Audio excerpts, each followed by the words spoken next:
The Central Club. So we are here, Navigation Park, Abatcon, and with our sponsors, Absolute Vans. Mark, you've been a busy boy. Yes, very busy, mate. I've been here for about an hour. Yep. I've seen 2 very happy customers go with 2 amazing vans. Yep. You've got another 6 here, but the one I really want to know is, what is this bad boy? So this is a Transit Custom double cab Uber Sport, full leather, Wow! rear diffuser, barn door spoiler, rear carpeted, logo in the side. Oh my God. That's beautiful. Look at the space. You got plenty of room in the back, leather seats, They're stunning. sports driver's seat. Oh, can I have a look? Yeah, jump in, mate. Yeah. Is that right? Yeah. Oh, lovely space as well. Look at the stitching, purple stitching. I wonder whose this is. There's a bit of a clue there, isn't Hey, it? this is beautiful, mate. And you've got a racing car seat as well. Yeah. Mate, beautiful. Yeah. What else? Huge alloys, off-road tyres. You've got the front splitter, the Ford grille, and light pod. Mate, that's like an actual Batmobile. That is beautiful.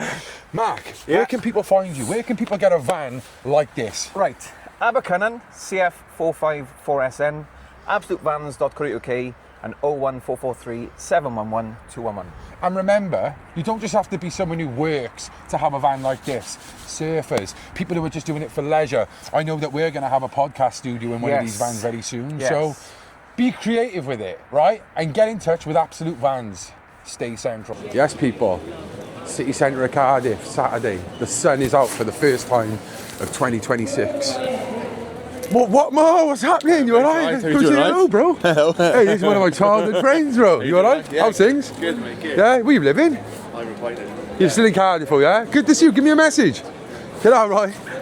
Oh, I used to have some screams of him back in the day. Rest in peace to his brother Adam as well. Obviously, we got the white elephant in the room documentary coming out soon, all to do with cocaine and alcohol and male suicides. I'm not saying that's how Adam took his own life, but he did die of suicide. Sad times. Anyway, let me just link this up on properly. So I just want to say that it's Saturday, and today I've woken up to Trump saying that he's going to bomb Iran. It's looking very, very likely that it's happening as we speak. And if not, obviously we're in the UK, it might be tonight if they're going on US time, even though Iran is probably closer to us than America. I'm off down to, there's an upside down house down here that a lot of people have asked me to check out. You know, some people might not understand the controversy around it, but I do. You know, we've got a massive homeless population here in the city centre of Cardiff, especially down by this location, and they've put an upside down house there. Funny. Also, we're going to go and speak to some of the Iranians who are protesting down here as well. So yeah, let's have a little look. But town's busy. Yes, bro. Yes, bro. Hi, mate. Busy?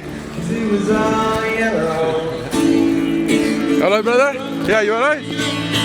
Tell him your name, bro. Tell him your name. Walking busker. Bigger man. So we've got the Islam tent up, preaching, savers. So down here is where the upside down house is, and I can see a big Iranian flag. I can see the British flag. So we're going to go down and speak to some of these now. Hopefully, I can hear chanting going on.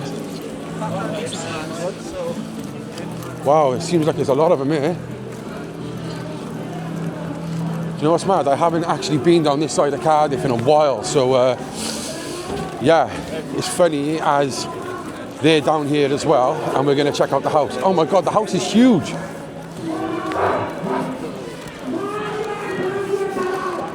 I can see Mitra there, which is good.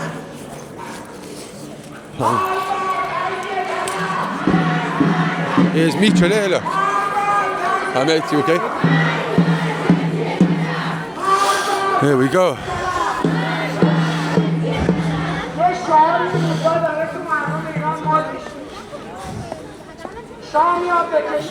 Yes, mate. Yeah, what's happening? Hello, how are you? It's a good turnout, isn't it? Absolutely. Well, not all of them as well, so you late as always. I know. Comment about that. I got a report on this as well, so this is perfect. Yes, I know. You got the flag colour, green, white, red. True. Yeah. Take that. We'll take it. You okay? Yeah. So, how are you feeling? Happy and stressed, but happy more. Hi, mate. Okay. We're here for a good reason. They've done it. They finally did it. So, and we all knew it's not going to happen without a foreign government's help. So yes, Yeah. So, I've got you a couple of things. You got my face far too many times. Let me get you some other people to talk to. So Please. yeah. Let's go. Definitely got to speak to you, Mish, because Okay. if it weren't for you, I would never have known about these events. So thank you very much. Yeah, tell us what's happening today.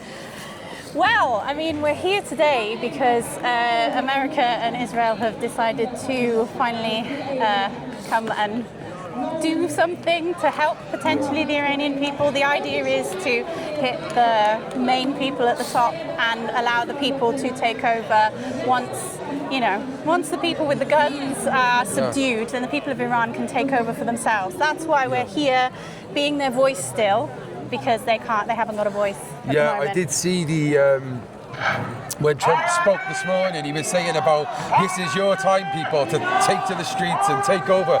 We're here to support you. Do you think that the people in Iran are ready for this? Absolutely. We're seeing videos of people in Iran dancing in the street. They're queuing up to get their supplies, and they're waiting for their instructions to, when it's safe, that they can come out and they can take over for themselves. We don't want other countries taking over for us. But then again, when we went out in our millions, we were massacred. Between 40 to 90,000 Iranians were massacred, and we can't go out empty-handed, so we needed some form of help. And it seems to have arrived today, so we all feel really hopeful, and we're hoping that we can take it over ourselves. That's the plan. And for let's talk about the devil's advocate here, the backlash from other communities, let's say, what are people saying? Because from my perspective, it's like people don't see the bigger picture of what you're actually fighting. People just look at the West intervening in some other war.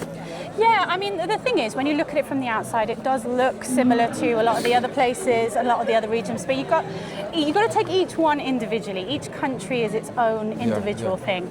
And, what happened in Iraq is completely different. Here we have Iran, where people have come out in their millions to protest. They want to change their government, and basically they need help, and we don't want a civil war. We don't want to arm them. We don't want to have a civil war. So this is not a good option, but it seems to be the only option at the moment.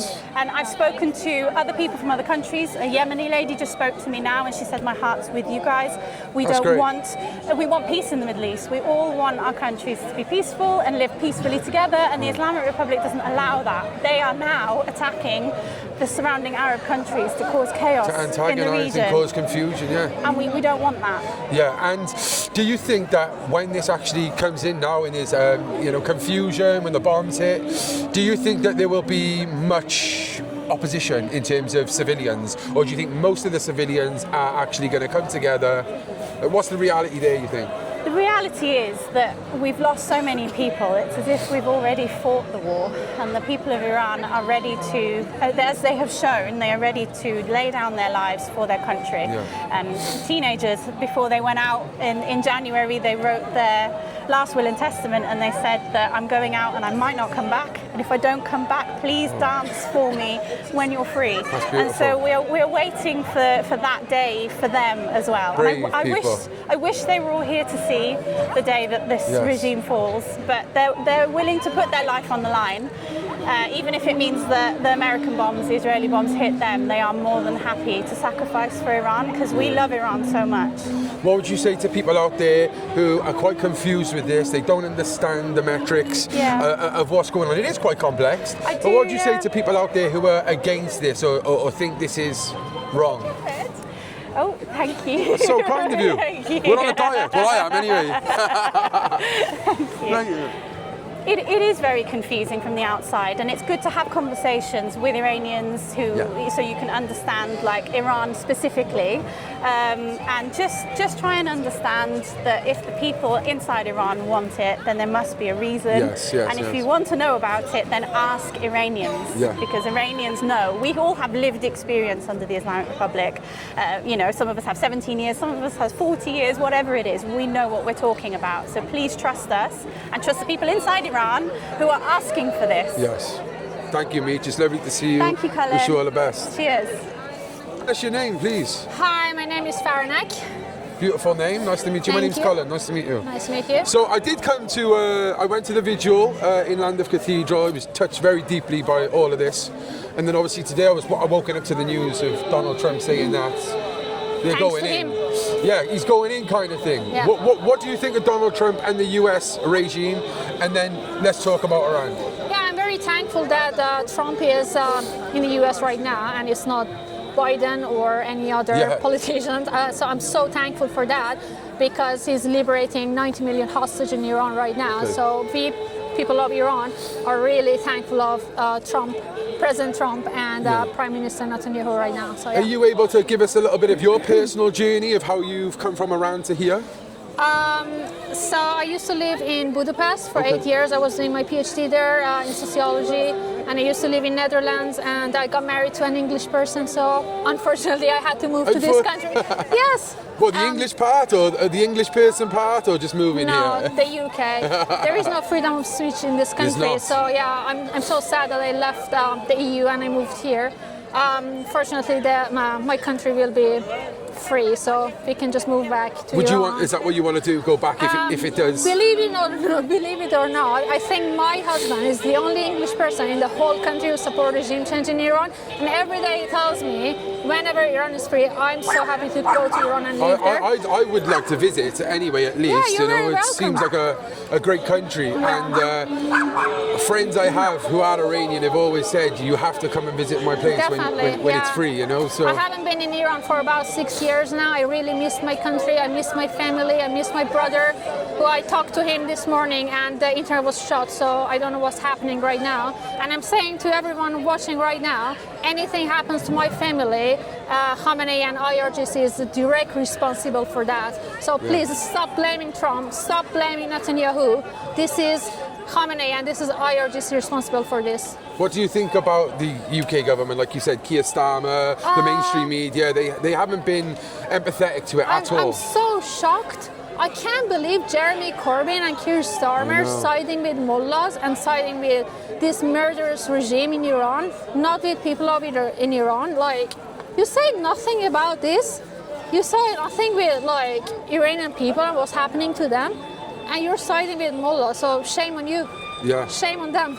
Yeah. And for the people out there who don't understand really much about this, in a few words, how would you explain what's going on? Okay, so what I was saying, I have a PhD in sociology, and my dissertation was about Iranian refugees and Iranian asylum seekers. I've done tons of interviews with Iranian refugees and asylum seekers in Serbia, Bosnia, Croatia, all the transit countries, and you cannot believe under what circumstances and situations they were living in, like small camps, small refugee camps, and they were all happy to live under that situation than be living under Iranian regime. Can you believe that? Speaks volumes, doesn't it? Yeah. So there is no freedom of speech in Iran. There is no freedom of religion, politics. Economy is collapsed in this country. You cannot choose your religion. People get persecuted for their ethnicity, for their religion, for their political view. So there is no freedom in Iran. And to bring that topic and bring it here as well, it's actually quite scary to be on the streets of Cardiff as well and be afraid as well to speak here because there's so many other people who don't agree. I personally feel so scared of all the Islamists in this country. Sometimes I see some white people, mostly pensioners, siding with mullahs and take their photo of Khamenei, go on the street. I don't think they understand. You have no understanding. You've never been to Iran, you've never been to Middle East, you've never read the history, and you know nothing about the situation. You've never lived under this murderous regime in Iran. And how dare you come into the street and threatening our peaceful demonstration here and supporting the mullahs? Like, how dare you? Yeah, it's like they're so blinded by their hate towards Western governments so that brainwashed. exactly, you know. Look, someone like Jeremy Corbyn, always gaslighting them. Someone like Keir Starmer, always gaslighting them, brainwashing them. The media is brainwashing them. BBC is censoring people. The BBC always siding with Mullah. So yeah, I feel so sorry for these people paying for BBC. Why are you paying for BBC? BBC is manipulating you people. Please wake up. If you don't want to end up with what happened to Iran, with what happened to Iran the past 47 years, please wake up. Stop siding with Mullah and the murderous regime. Well, that's what a lot of people say when it comes to what's going on here in the UK now. They say about Iran as the example. This is just history repeating itself with not all Islamists, but like some extreme Islamists and those on the far left coming together thinking they're doing a good thing, but it won't end well in the end, you know? Yeah, I'm an atheist, so you cannot tell me that this Islam is different than the other Islam, or radical Islam is different, or whatever. I'm sorry to say that, but for me, who lived for 28 years, I lived in a regime tyranny for like about 28 years. I left Iran 10 years ago, so for 10 years I'm feeling the real freedom. Yeah. And what freedom means and feels. Yeah. So yeah. The one thing that frustrates me about the education of some of the British people is they walk past this now and they see people like yourself, a bit of colour to your skin, dark-skinned, waving a Middle Eastern flag. They're probably so miseducated, some of them, who are against Islamists, that they just think that you're the same. That's what people need to be educated on. They need to be educated on the history of Iran and how it is different to Iraq and Afghanistan and other places. People don't understand that, do they? Yeah, I feel like it's just the rise of radical left and Marxism in this country. So people just need to like look at us and see how we suffered for years and years. It's just like everything started very good words and nice thing and equality and all these things. And this is just Look where it's got us. Yeah, it is all wise. What they're screaming Pahlavi there. Is that who you want to take over?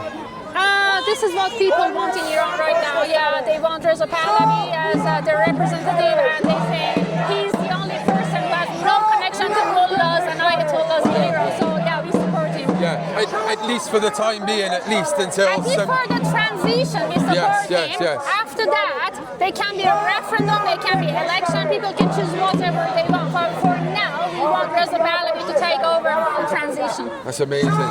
Hey, it's lovely to meet you. I wish you all the best. Thank you. I'll see you in Tehran, yeah? Yeah, see you in Tehran. Yeah, thank you. Tell us your name. I'm Masood. Nice to meet you, nice to meet Masood. you, man. My name's Colin.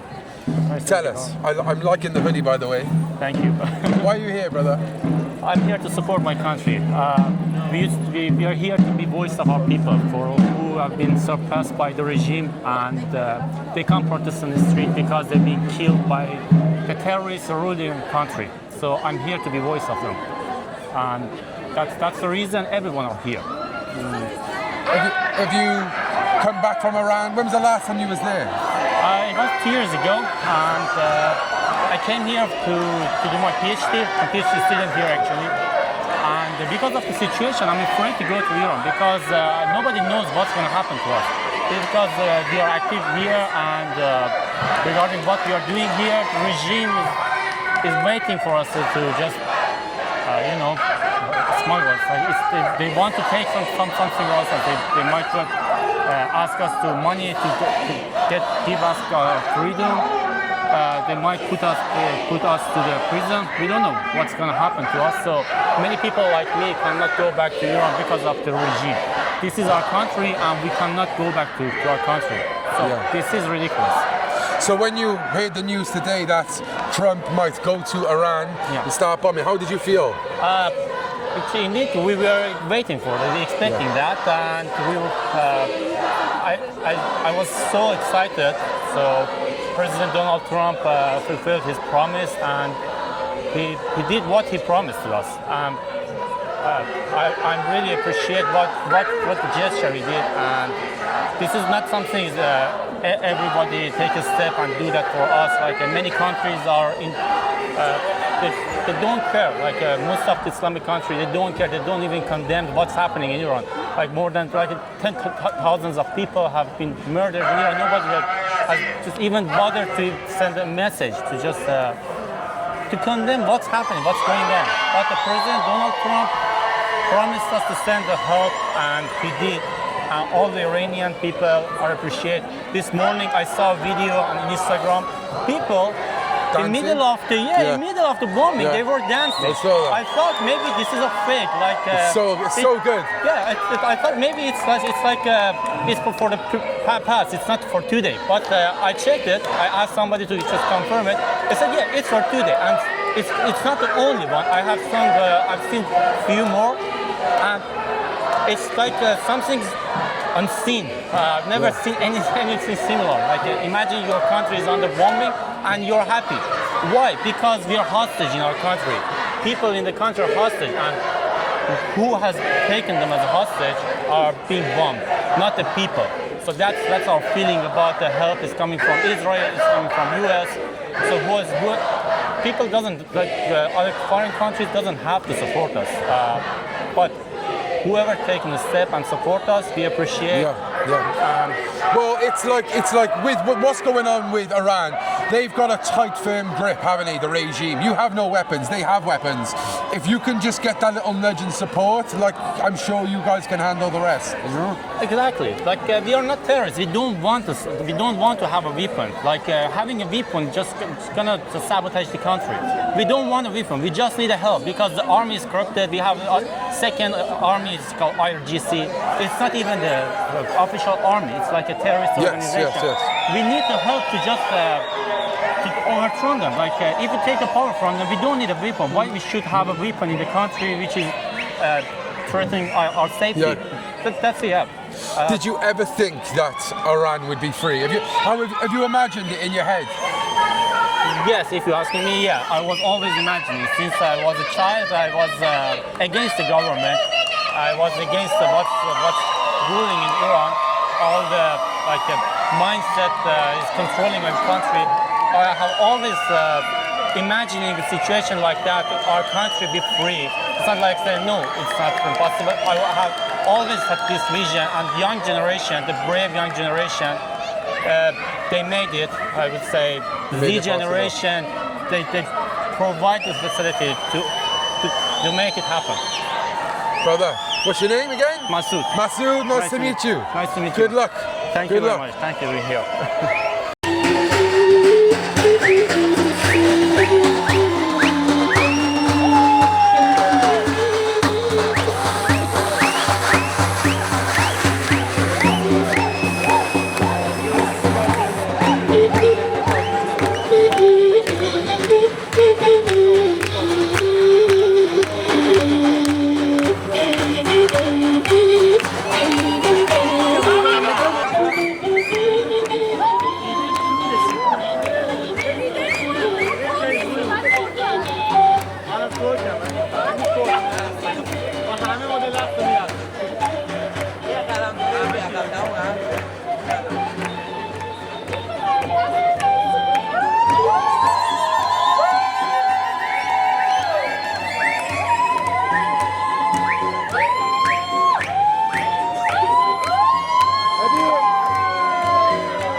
saying earlier to me, you're like, there's a part of you that's really happy, but there's a part of you that's like really upset as well. He's not upset, he's worried. It's Worried, yeah. I'm worried, I'm not upset. I'm worried for my family, but then we know freedom wouldn't have happened without the casualty without. It's so sad, but that is a reality. That's what Islamic Republic wrote upon us. Yeah.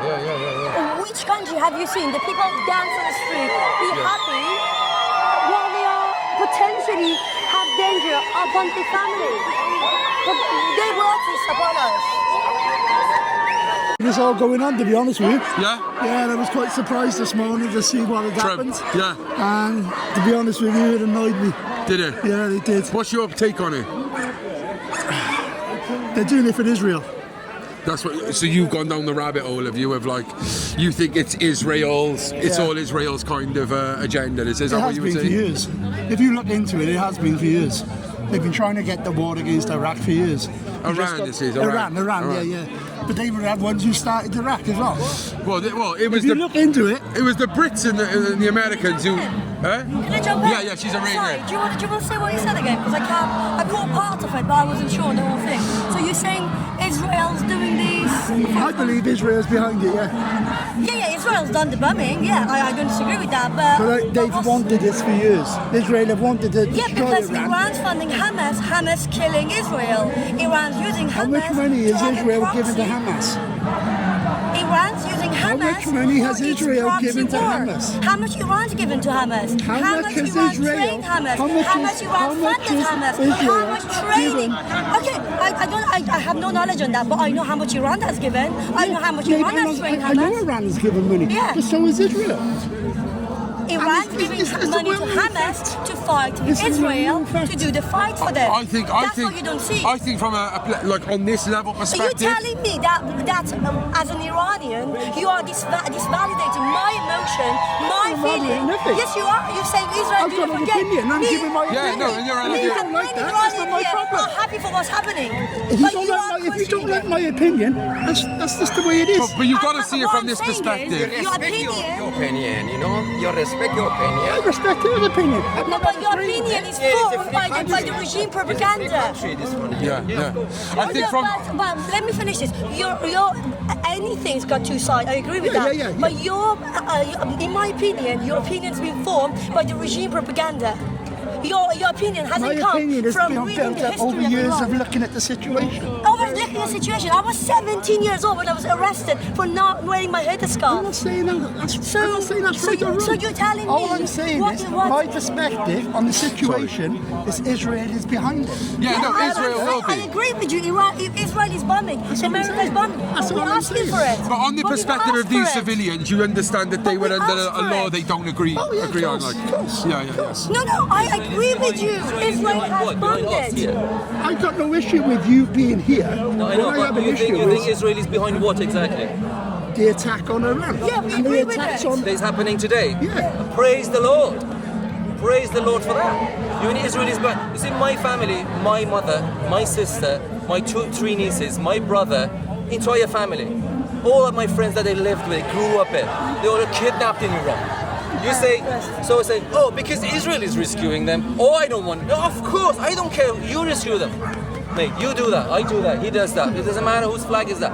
My house is in fire. My kids are in kidnapped. If your loved one has a cyst, has a cancer, has an infection in his body, do you care the surgeon has a green top or yellow hat or no, the handle of Yeah, I knife know was what you're yellow? saying. I get what you're No, saying. I need the operation to happen right now. My kid needs to survive. I beg the surgeons to, if you go to hospital and you see the surgeon is Jew, you say, no, let the kid die? That's you? That's you, because you hate Jews too much.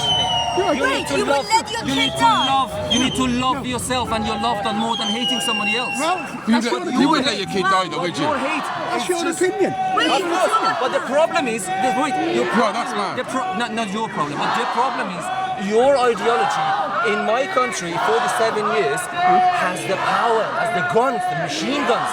They have the second source of gas on earth, there are 6 sources of oil on earth, and their ideology is this. Let's put the gun down, okay? Let's talk. This is civilized. You know, you and I can have this civilized conversation in West, in Cardiff, in Wales, not in Iran. I would Because be in arrested for looking because like in this. Iran, you have the entire power. it's conversation here, but not a conversation there. My brother, my sister, my mother went to the street to have that conversation. What did they get? I understand what you're saying. I get what you're saying. Snipers on the street and the buildings. They shot to the head of 14, 15 years old kids. What's this actually going to achieve today? Genuinely. Oh, we just here to be together. Today, Genuinely. We are just having here to that be conversation together. with you. Having conversation with you here. That's great. That's not going to stop the killing. Of course it does. You know when the killing gets worse? When we don't talk. Amen. I agree there. I agree. You know what happens? If I don't talk to you and I sit on my social media and you sit on your social media, what Echo happens? chamber. As soon as I see you, you want to kill me, I want to kill you. We don't even talk. I don't want to kill you, but I know what you're saying. I know what you're saying. There is echo chambers in there on the left and right. There is. We just keep hating each other. And who is getting the benefit? The main power. Do you think I'm in love with Donald Trump? I don't want him to be close to any of my family members. Amen. I don't care about. I understand that. Whoever gets to that level of being a politician is not a nice person. Do you think Keir Starmer is a nice person? Do you think? No, I'm not saying about him. No, anybody to that level has to have a bit of brutality in mind to see the number. Okay, this many number of people killed here. People are numbers to that level, okay? But we, to that level of society, if we start to hate each other, that's destruction of the societies, any civilizations. I try not to hate anyone, but I find it very hard. But you hate the Jews too much that you rather took the child. I don't hate the Jews. I hate the government. I hate the government. You did say though, if there was a Jew surgeon, you would let him die. You wouldn't let your son die, would you? I don't know. I don't know. It would depend on how I felt. No, you don't need to praise them. You're not praising the Jew. But by letting the Jew surgeon. You're being honest. I agree. Honesty. But please, just think that it is not the Jew rescuing your child. It's not the Jew. It's not the Jewness. It's the surgeon. It's the surgeon. It's what he's learned. I get what you're saying. Do you know what I mean? I totally understand what you're saying. First of all, your loved one and yourself. I mean, maybe it sounds like a bit being selfish, but everybody thinks for their own good. He thinks for his good. She thinks for his good. The priority becomes you love yourself. If you prioritize your loved ones, not to sacrifice your loved one, not to hit your kid, to hit that person. I get what you're saying. Do you know what I mean? You shouldn't use your own child to hurt me or the person you dislike. You know what I mean? You know why? How can I say it that I don't want to offend you? I'm trying to say it the best way I can. If there's two choices you have, you want to live in Israel or you want to live in Palestine, you don't need to answer. You don't need to answer that. There's two choices. Which one do they choose? So many of people are against any Israel movement at the moment. Do they live in Palestine? They never ever want to live in Palestine. Not even a minute. Lots of them, they won't even survive there. Not in a second. Do you know what I mean? And let me add this. These people here dancing while they're waiting for a war. That bomb they dropping could be dropped at my mother's house. That bomb they dropping in Iran could be dropped at my mother's house. The last story of my sister on Instagram was, when the internet's back, because they shut down the internet obviously, we either be dead or we have won. But I'm here because that's the right thing to happen, because they captured 90 million Iranian. Put that in your perspective, in your mind. We are happy for a war. Imagine how desperate we are. We're begging another foreign country to bomb our country. I do understand that. Islamic Republic killed more than 40,000 people. We begged foreign nations to drop bomb on us. So next time when you think Israel doing it for its own good, I have no doubt everyone got their own agenda. But they are helping us at the same time. Any civilian in Iran dies is an Islamic Republic. That blood is an IRGC. That is very clear. That's what we believe. Majority of Iranian people believe that. Since October 7th, I watched the news a lot. A scene, a photo, it broke me that badly. I just had a mental breakdown in just that single image. There was a Palestinian family in a rubble living in some broken house, and there was a guy with his young wife, a Palestinian guy with his wife, and he had 3 or 4 kids, very small kids, 4 years, 5 years old, 3 years old, and the wife just gave birth to another one. And the boy was sitting close to his dad. Because I am Iranian and Middle Eastern people, we all look similar, we all look alike. The boy looked like my son. Very similar face, my son. And he was like innocent, 3, 4 years old boy. My son is nearly 7 now. And I could see my son being there. And I could see this man having another child and another child in the past 2, 3 years of war in that rubble, having more kids and kids. I asked my son this morning, he asked me, Dad, why is India, because his classmate is from India. I said, Dad, why is my friend hates India, he doesn't want to go back to see India again, but his family is forcing them. I said, because there's too many of them. He said, well, why is too many of them? Because I said, how many are they in the family? He said, there are 5 kids. And he said, why do they keep having kids? And I thought, well, I don't know. Do you think, is it wise if in this house I give you another 4 brothers to live in the floor of this kitchen and 3 sisters to your room, to your sister's room to sleep on the floor? He said, no, that's ridiculous, that's stupid. I said, but don't tell your classmates stupid. But that's what happened in that picture. The guy said, okay, now I'm hating Israel, okay? Israel is our enemy. We're gonna go to this destruction. I expect whoever is hating Israel to say, let's sit down, let's be strong, let's be independent, let's grow to go and take them down. Well, what did they do? They just create more kids. And they want their kid 2, 3, 5 years ago, the day after, bleeding, hanging, or just say, oh, look at what Israel did to me. What kind of fight is that? That's why I'm against the mentality of Palestinians. This is not winning a war. What kind of winning a war is that? I don't like Israel either. It's just, this is not the way fighting Israel. It's not the Israeli people, it's the Israeli government I don't like. Of course, when I say don't like Israel, we're talking about the government. No, it's the government I don't like. I don't mind the Israeli people. Yeah, I got no issue with it. Like the Zionist regime, you'd say. It's the government that is. That's what I got. If he takes my kid hostage in that shop, I might do anything to break in. But I don't use my other child to break the glass. Yeah, I know what you mean. Yeah. But that's what the 90% of Palestinians are doing. I get what you mean. Do you know what I mean? Yeah, I do. And they're doing it. And that child is dead. They make another one and they throw the other kid to the glass. I thought, what are you doing? What kind of fight is that? I get what you're saying. And unfortunately, the naivety and the simple-minded of the so politically rightness in the West, they fall for that. I mean, any human being sees a child bleeding to death, you have a mental breakdown. You just get crushed. And they say, oh, Israel did it, so death to Israel.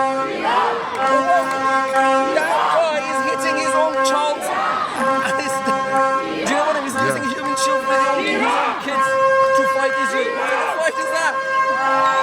And it never goes down to the history for Palestinians. They are taking the wrong, and you know why that mentality is fed by? By Iranian and Qatari oil and gas money.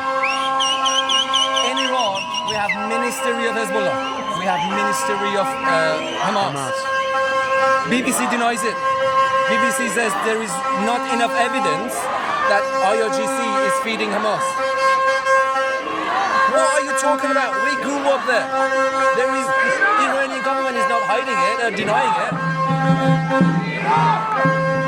I promise you, if the IRGC goes down, who is feeding the Hamas from tomorrow?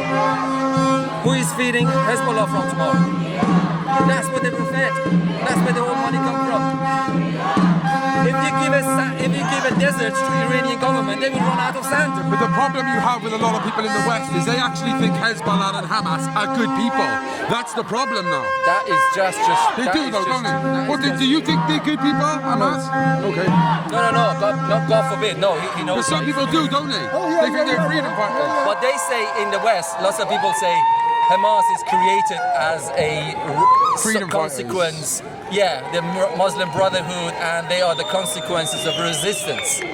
Do you know what I mean? Yeah. But why don't you there is... It's plausible. It is plausible. Yeah, you know there's millions of dollars goes to Palestine every day. Okay? So why don't you use that to be stronger? Build some schools, build some scientists, be stronger politically, by your education, be a wiser people, fight against Israel. Fight that way. Do you know what I mean? Don't just build stuff under hospitals. Just don't have just 2 kids and just sacrifice your own kids. What kind of fight is that? They just want to build, I don't know. Hate for the world, isn't it? Yeah. They want everyone to think. And they use their own kids' blood to victimize that we are winners. Look, we are suffering. Look where we bleeding. No, just you can grow. You can be stronger. I watch football, and I think if you that's one thing you got in common, eh? Football, isn't it? I watch football, and you know when 2 teams play and one of them lose, if they just go back in the changing room, and they say, "Oh look, I am bleeding. They beat us." Oh, they cry. They can make so much victimizing out of it, but they never beat that team. The way they can beat that team is they just go and invest, sit down on why we lost, from which angle we have to be stronger, and try to get more talent, more education, better trainers, better teachers, better kit, better shoes. Do you know what I mean? Better booklets, better trainers on this and that. Then we go back and we can fight back and we can win them. Yeah. But I think we should all behave like football teams or any sport. That's how we can win. Yeah, sportsmanship, innit? If I just bring my younger brother Get a and corner say, flag "Look," and start whacking him with a corner flag instead, innit? It don't happen, does it? Or join the football hooligan firm to beat their team next time. It don't work, does it? One of the answer your question, my friend, is that one. Yeah, though any nations that are happy a foreign country attack their own country, but the fact is, one year the nation are so desperate of changing the government and or the crimes they've done in the country, and also the stability of the region. You see, the stability. I mean, the whole aim with the America and the Israelis to make a stability of the region, the change of Middle East. As far as they're concerned, so what they say is Republic of Iran and the troublemakers. When you look at Iraq and Libya and all these others, they're Islamic countries. They want these were never Islamic people. They were the Persian people, and they want democracy. That's why I think this would be different. I do. I don't think there'll be a power struggle or a power vacuum with tribes. Absolutely. I mean, you think they might? I'm not sure.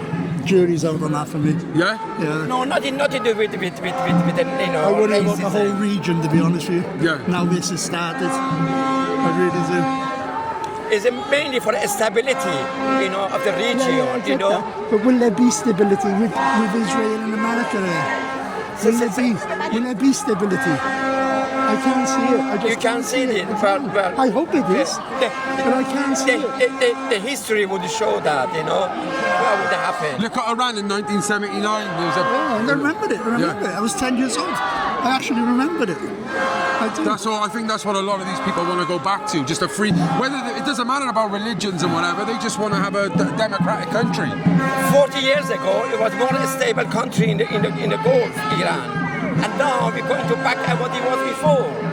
So we reckon that the Islamic Republic of Iran, they're not doing any good to the nation and the foreign countries. The whole aim is 1 year to go back to what it was before. 47 years ago, we were just more a stable country. And if they have a regime change in Iran now, who will take over? Pahlavi they want to take over. He was the Shah's son before. Shah's son, if you look at the history, if you go by the history, he wasn't much better. Wow. Because a very strong leadership, very, very strong leadership. The opposition is very, very strong. This guy you want to bring in, though, what's he done for Iran for the last 40 years? But he was a child, he was a teenager when he left Iran. He's been an adult, he's been living a high life. He hasn't done nothing for Iran. What they're saying is he's one person who isn't bought by the mullahs, and they trust him to come in as a intermediate. 47 of his life, make himself prepared for the leadership. He prepared himself for the leadership. He didn't go overnight, and he's got millions of the support. I have no faith in the trial that America wants to put in power. I think anything's better than 40,000 people just getting killed by the Islamic regime, innit? That's what I think they're saying. To be honest, the 40,000 people that died in Iran, they came out to call for him to lead a transitional government for them to get to either what we have here, a constitutional monarchy, or a republic. And we've got to honour the people who died with his name in their mouth. And that's why we are here to meet. Before someone else comes along. Well, he has a plan that we are trusting. Who's backing that plan though? What countries are backing that It doesn't need a country to back the plan. It has the nation of Iran to back the plan. America's backing it. Israel's backing They it. have an interest. We have a common interest. It doesn't mean that they're funding it. It doesn't mean that they're behind it. When they're involved, I have very little faith in them. I understand. I would love him to. I bet you do as well, don't you? I would love him to go into Iran and make it the country it So I deserves ask to you be. this. Is it better to risk the chance that the next thing is wrong, 50, 70, 30, whatever you want to put it, or the 100% chance that millions of Iranians are dying under the Islamic Republic? So you should understand where we're coming from. I just hope if he is put in power, or when he's put in power, I hope he does what's best for Iran. The Iranian people have their eyes open. We, unfortunately, very smart they are smart. Very, very smart. And I think maybe that will be a battle for the future. I hope someone can come up and make Iran the country it deserves to be. Yes. That we can agree on. We all can agree on that, brother. I do. We can all agree on that. We deserve a lot better. shake on We that. deserve a lot Yes, you better. do. You do. Yeah, we do. Honestly, we do. You know. I think Iran is probably one of the best countries in the world. Absolutely. You And can that's see that. The improvement, the situation, and the Gulf, they would have improved, you know, and they would have stability, brings the stability to the country, and they won't get any worse than this. I just want to see peace in the region, and I want to see Iran. You will see that. I don't like to see Iran. I don't like to see Iranians being killed. Absolutely, absolutely. I just want peace in the region. And I just hope that all this.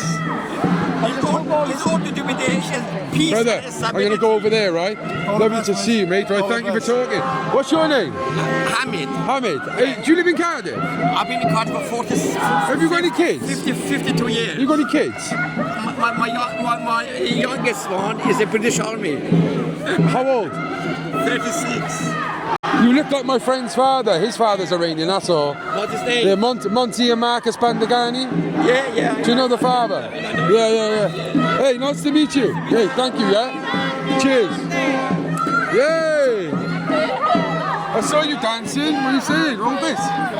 You can hold my hand as well. I've got something after that. All right, yeah. Go for it. Just tell me a couple of words about today. So today we found out that a type of the next leader, he died today, and obviously we're all celebrating now. And it's a good thing because you know You look amazing, by the way. Thank you. Was that your choice or did men make you wear it? She was like, why did you wear it? I said, why not? Why not? Good sport, good sport. And what do you think? Do you think this is it now? Do you think this is the move that's going to be made? Or? I'm not going to lie, I think this is the last. I feel like it's going to take probably a week or so. Everything was good. Everything will be good. You've got to stay positive, haven't you? Obviously. It's good to see you, babe. I'll see you soon, alright? I'm going to see you in a bit. Okay. Yeah, yes. These two young gentlemen have asked me why we are here today, so I thought if you can hold the question, we can go with you. So if you want it. Come on in. Do you wanna hold the mic though, and you do the kind of? So I'm directing your camera. Okay. Do you want to give your name? I'm Calvin. I'm Navneet. Do you want to ask your question again? So I did ask him to hold it, so then you could capture it, because I thought you got that conversation debate over there, and I thought this helps to gain the knowledge we need. So yeah, I was asking about what's going on right now, because I saw it on social media today morning about America and Iran and stuff like that. So when we saw this, we thought we would just ask to get more knowledge on what's happening around the world. So yeah. What do you think? You don't have any idea, or? So I have a little bit of an idea, because I've heard that there's like a regime in Iran or something like that, and America's like freeing the Iranian people from a regime or something like that. I'm not fully sure. But yeah, we just want to know, what, from an Iranian perspective, is this good or bad for Iran? From my perspective, which is majority of Iranian people, is a good thing. As I mentioned it on your other videos, end of December there was an economic worsened situation where Toman dropped its value against dollars, but this wasn't the main reason. This was a starting point when people couldn't afford to buy bread for their family. So what happened is people came to the street to just ask for their rights, but they had the internet shut down. On 7th and 8th of January, they killed more than 40,000 people, and we could not achieve the freedom without that. People came on the street to gain the freedom, but they faced guns. And that's why strike on Iran is a good thing. That's why we are dancing on the street now, to just show we are so desperate. That bomb you dropped, thank you for that. Otherwise, we would not be able to be free. Wow. But do you want to give me a perspective of you, because you mentioned you're from Kuwait and you had something from your family? Where are you from, Kuwait? Yeah, so I live in Kuwait, and I came here from Kuwait. So like today morning, like I got like a message from my parents saying, "Did you see the news?" And a lot of my friends are sending me videos of like the missiles, like the sky. In the sky, you can see like the lines, like the after trail or whatever. So yeah, I was really worried today morning, because I was like, oh no, like Iran's right next to Kuwait. Well, you're right next to him, yeah. Yeah, so I was like, shit, like I was worried about my parents' safety and like of course. everybody in Kuwait, like, you know, we're praying for everybody's safety. So yeah, that's what I was. Yeah, that's pretty much the background. Like Yeah. I noticed you got a cross there. Are you religious? I'm Christian. Yeah. Yeah. Okay. And what do you think about the whole Islamic regime in Iran? To be honest, I don't have much of an opinion about it, because well, I don't think I'm educated enough about it to have an opinion about it. A lot of people like to spout a lot of stuff and they have no clue, so good for you, man. Yeah, I'm not going to make a comment without having the necessary knowledge first, because that's stupid. But I think at the end of the day, love overcomes all. Amen. I believe not just as Christians, I believe us as humans, we need to be more loving against one another, because all of this kind of stuff there is no point to living in hatred. We might as well just love each other. But yeah, that's, as a Christian, what I will say is, love overcomes all. Amen. We should be called to love one another, regardless of what they follow, what religion they are, whatever. We should be the ones spreading love, no matter what religion we're from. Yeah, I agree, man. It's lovely to meet you. What do you say on that? Thank you. Thank you. All the Lovely best to meet you too, around. brother. Yeah. Any other country that's impressed? Thank you. You look like are you from Kuwait as well? No, I'm from Dubai. I stayed in Dubai for a while, but I'm from India. Are you from India? Yeah, I'm from India, but he's Indian as well. So I've stayed in the UK for a while. I've stayed in Dubai for a while, but it's kind of scary to listen all of these things and all. But yeah, as long as people are happy with what's going on right now, I support with the right. How old are you? I'm 20 right now. Do you fear for your future? I feel what? Do you fear for your future, or the future of humanity and the world? To be honest, I'm a person who doesn't think of a future. I try to live present rather than worrying about future, depending what's going to happen in the future. But I'm still worried about what's happening in the world. But yeah, I'll just live the moment. That's what I do. Some good. I like that, man. Yeah. Live in the now, mate. That's how you should do it, mate. Exactly. Well, thank you so much for both of you for speaking to us. Yeah. All the best. And enjoy your stay in the UK. Thank you so much. Wales is lovely. Yeah, thank you. Welsh people we are amazing. different to England, by the We way. love Wales. And I love the weather too. Cheers, Top guys. man. Cheers, guys.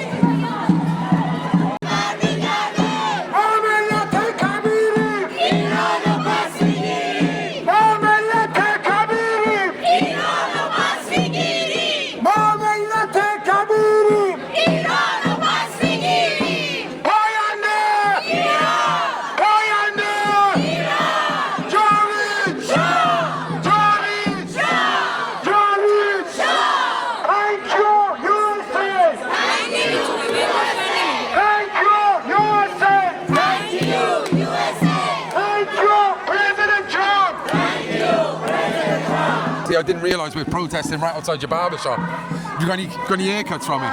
Bro, every week. Every week, innit? And it's got to be good for business. No, it's really bad for business, bro. Really bad. Because people avoiding pass by here. If you see it, they are in a good place now. Okay, they are here. But sometimes they are here. And leaving the space to pass the other side, so people go through the other side. You know, it's like What do you think of? Do you know much about the Iranian stuff, though? Bro, you know what? It's people who don't support the Iranian, who support the Iranian, who support everything. We're learning how to don't pick a size. Yeah. No size. Well, the one thing I'd say with these, though, like, yeah, you know all the other protests I've been to, they're not from the place, but these are genuine Iranians, bro. Like, so that, like, I rate these people. I do rate these people. Yeah. When your mate's looking at you laughing and everything. So, how many barbershops you got now? Tell the people, bro. Only 4 barbershops. Only 4? Yeah. What did you think of Andreas' video? Oh yeah, it's quite interesting. He got lots of hate coming. I want to hear, actually. I want to hear from you, actually. No, he say, you know, what he say is right, isn't it? Like, anyone can open a barbershop in this country, regarding if you're a barber, yes or no. It's no matter. I mean, you can be cleaning the floor for your cousin, and next time you can open a barbershop next to your cousin. Like, the capitalism is really bad. What here. do you? But do you agree with what he says, or was it like, truthfully? I mean, look, I go rules, innit? I don't open a barbershop where I can see another barbershop. Yeah, okay. If I stand up in my barbershop, left or right or forward, I see another barbershop. So you wouldn't be on a high street with another 4 barbers? No, I won't open. Yeah. I'm the first person in the history to open a barbershop in Queen Street. Me. A Dominican crazy, innit? Yeah. Yeah, so this is something, innit? Like, did you speak to him at all? To Andrea? It's my friend, yeah. He's a cool guy, bro. Did you had this conversation with him now? Of course, yeah. You know, it's right what he's saying. You need to, from his perspective, it's a family business, isn't it? Like, so I can understand the frustration from him, like, you know, but yeah. At the same time, if you're successful in barbering, and you actually genuinely are barbering, then good for you, man. This is something like the council show treating barber as tattooing with the new rules now. Yeah. Example, for you got a tattoo studio, you need to be registered, you need to comply with the regulation, you need to do amount of stuff must to be done to secure everything. And the barbers, we don't see this like anyone. You see people, they don't got nothing to do with the barbershop, open barbershop. And you know, okay, this is a competitive, this is anything, but take care about clients. Let's go protecting people. You know, you go to some barbershop, you even don't see the barber side on the barbershop or barber cleaning equipment. You don't see none of this stuff, and this is dangerous. Yeah. I mean, if it's someone bleeding with the machine, it's a little bit blood on the machine, and you caught another person with this machine, you're done. Yeah. Only God knows what it will happen, what he can catch. Well, it's like in jail, they reckon that the clippers in jail are dirty, like they carry in Hep C because everyone's using the same clippers. Imagine how many clients a barber doing. I mean, I say let's go take care more about the client. Yeah. You know, I always keep this on top. If you see on my mirror, it is stickers where it say, you know, asking we cleaning our equipment, but asking anyway to be clean. You know, I see. Clean tools, clean cut. Amen. Yeah. I believe you. Yeah. I believe you, bro. Yeah, bro. Nah, Eric, it's good to see you, bro. I love you. Nice to see you, bro. Send my love to your partner. Big up Daylason. Big up Daylason, Tani. She's not happy with you because you've been doing the promotion for Tani. Hey, I have a guy. He was a Chinese walking inside the shop, and the guy say, do you got anything to be more white? And she say, you can go to Lexan. Is that what she said? Shut up. You can go to Lexan. Oh, she's sending shots. She's sending shots. I bet you will do this. Love, bro, love. Love, my friend, love.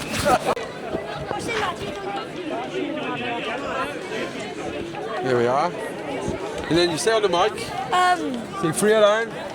Free Iran. For everyone. Freedom. There we are, brother.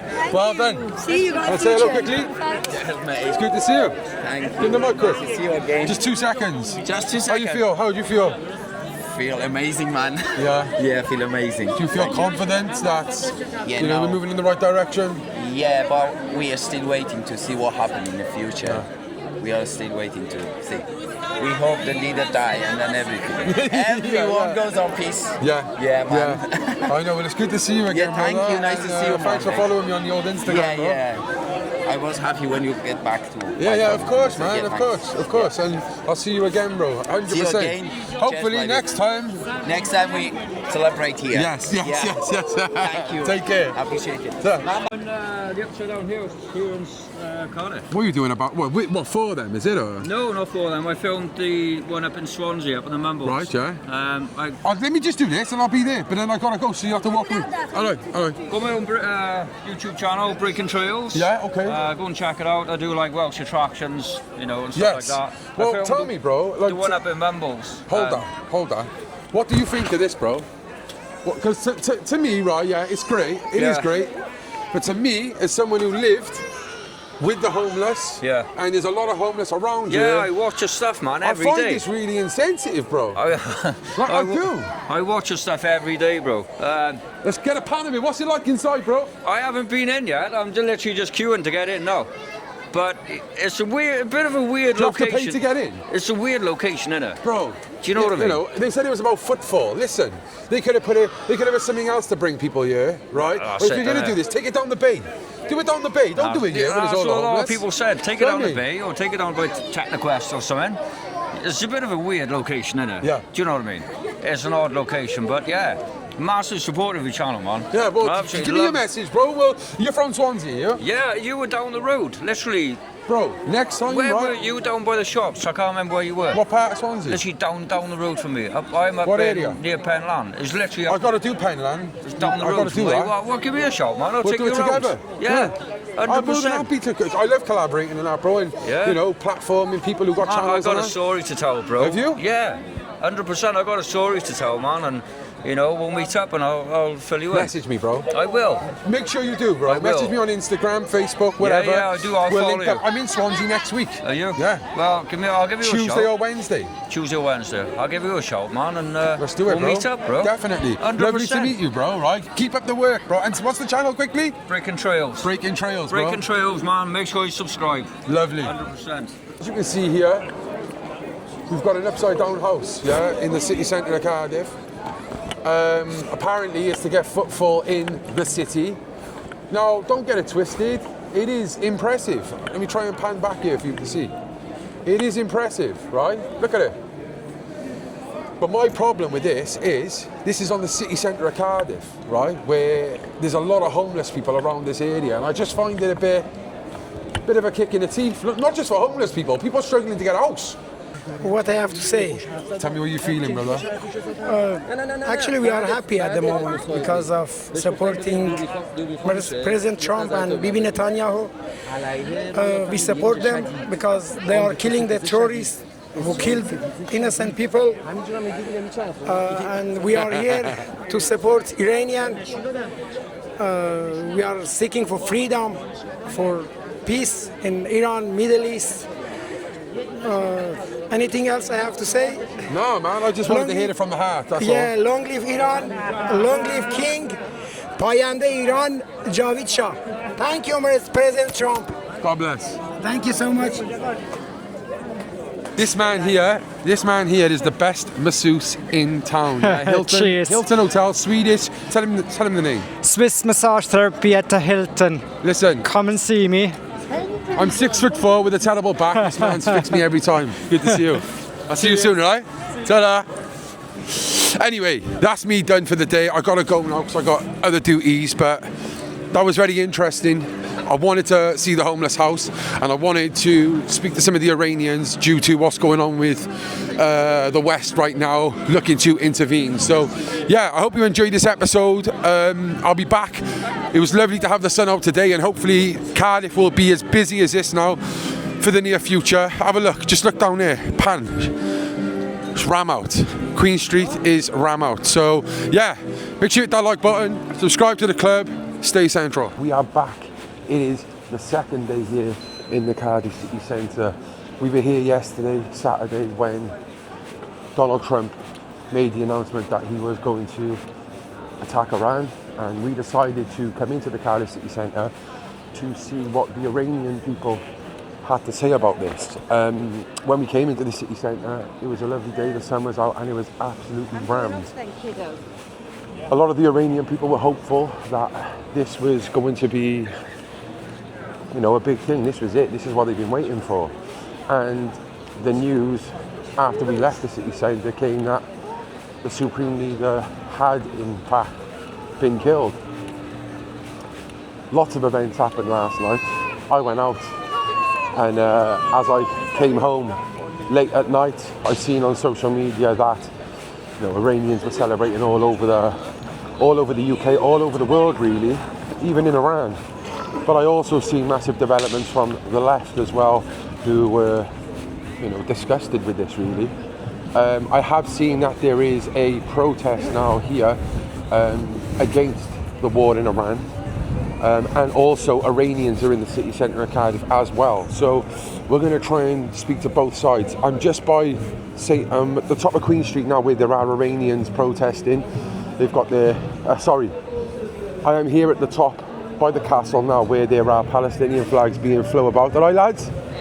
Palestinian flags being flown about. As you can see here, Trump and Netanyahu are war criminals. Right, lads? Yeah, you okay? How's it going? Say hello? Is it going on the vlog? Yeah. Lovely. I recognise you. Where have I seen you before? City. It was, down the Bluebirds. Yeah.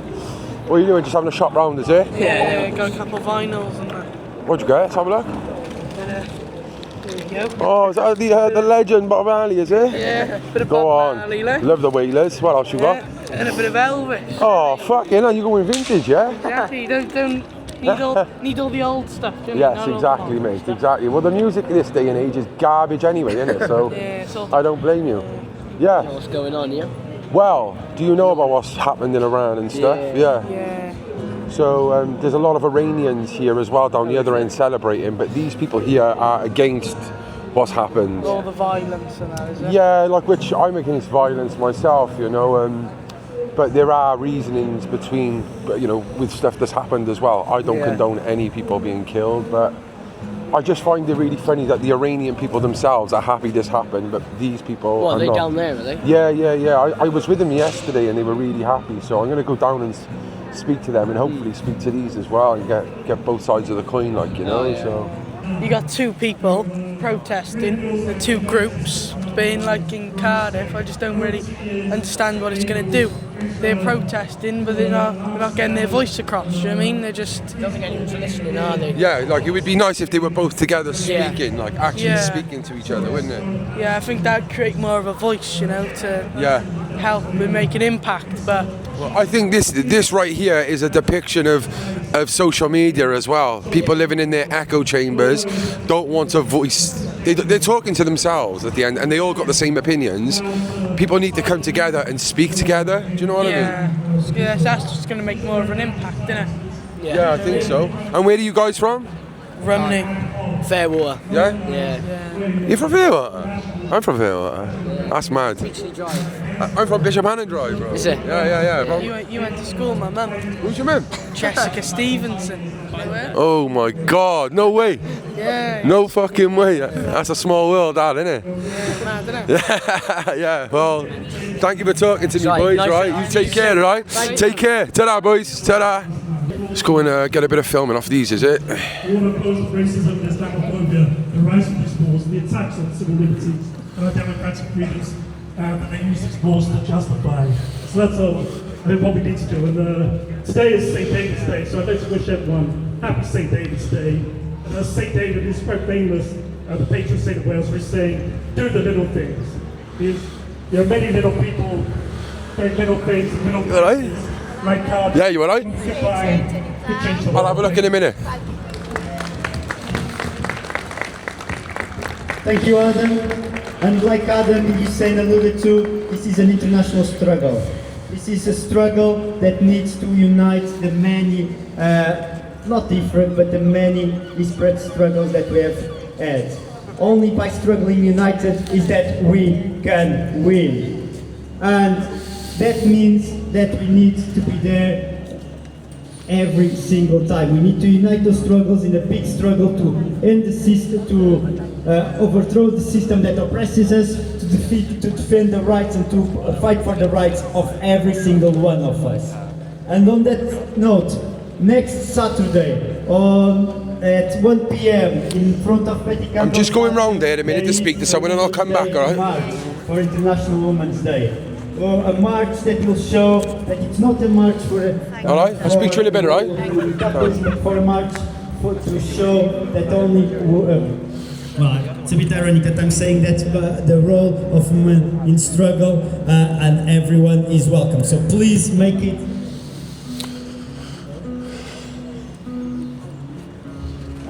So please make sure that you are there. And last thing before I pass it back to you, Adam talked about uniting the struggles, about national and international networks. The far right knows how to do this. Usain mentioned very well that Nigel Farage has been speaking at the Reza Pahlavi rallies. Excuse me. It's right if I ask. Can I speak to you guys? Is that okay? What? You won't speak about what you were just talking about then, or any reason for that, or?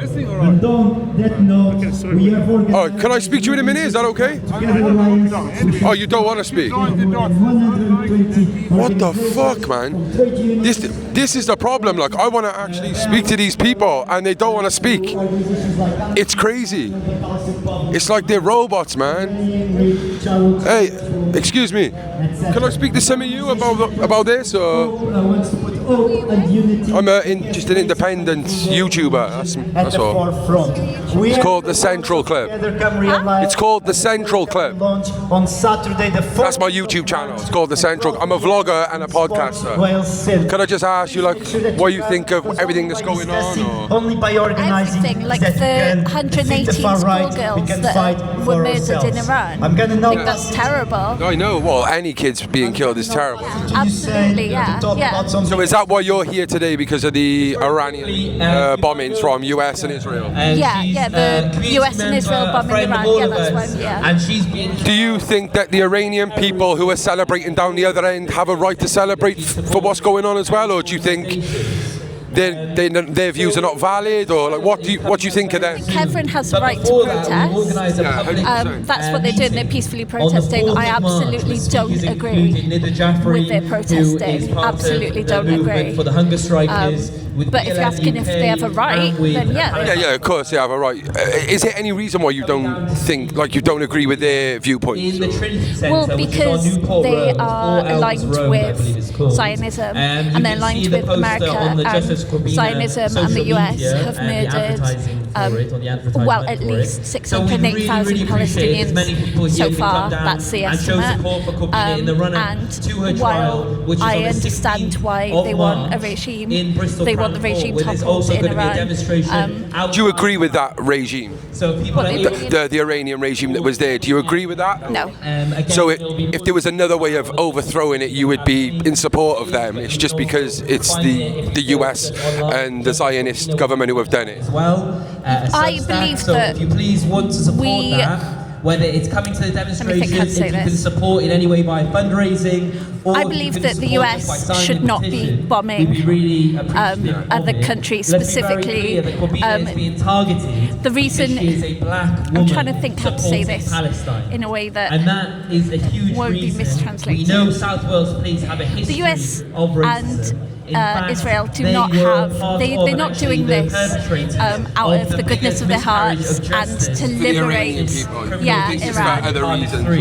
There's definitely for other reasons. There is definitely other reasons, isn't it? Like, they want war, they want to colonize, they want to take over, and they will take thousands, hundreds of thousands of innocent lives in the process, and the regime that they install will just be a US, Israeli controlled regime. There's no happy outcome if we allow it. Is there any, like, because it just feels, the thing that saddens me is, like, those people there, which you agree are fighting for their, sorry, runny nose, they're fighting for their freedom in the same way you feel like you're fighting for others' freedom. Isn't there a way that you can come together without having to, without it being divisional, is what I'm trying to say? Like, I just feel like, sorry, I'll sit down. I just feel feel like some people, like, you know, why aren't you all together talking about this problem rather than being down two ends of the street? Like, you probably got more in common than you haven't. Do you know what I mean? I feel like there's no like screaming, shouting, arguing that's happening here. There's no huge fight problem. Like you're saying, I feel like there is a discussion. Okay, I feel like there is a discussion what you're talking about constantly happening. But to align yourself with the US that's just killed, at minimum, we don't know the exact number, but 118 school children, to align yourself with what just happened and to align yourself with Israel, which has absolutely committed a heinous genocide against Gaza, and like I said, 608,000 Palestinians, that was a number released in before October last year. So the number is so much higher now. I can't, if I can have a discussion with someone, but I can't ask myself to compromise with that. When I was down there yesterday, this one guy was like, on the standpoint of you guys really, and this one man came over and he was like, listen, I don't like Trump, like I want him nowhere near my family, I don't want any of these. He said, but can I ask you a question? And ask me if you think this is extreme or fair enough. Yeah. But he said, if your son was on a surgical table dying and the surgeon was Jewish, would you let him save your life? And the man said no, like, and I found that like crazy, like, because it's not the Jew or the Zionist man, it's the surgeon who's saving your kid's life. But this man was like, I feel like, I don't know if he was blinded by hate or just he's been lifted beyond the veil like some of you guys might be, but I just found that really sad. No one here is against Jewish people.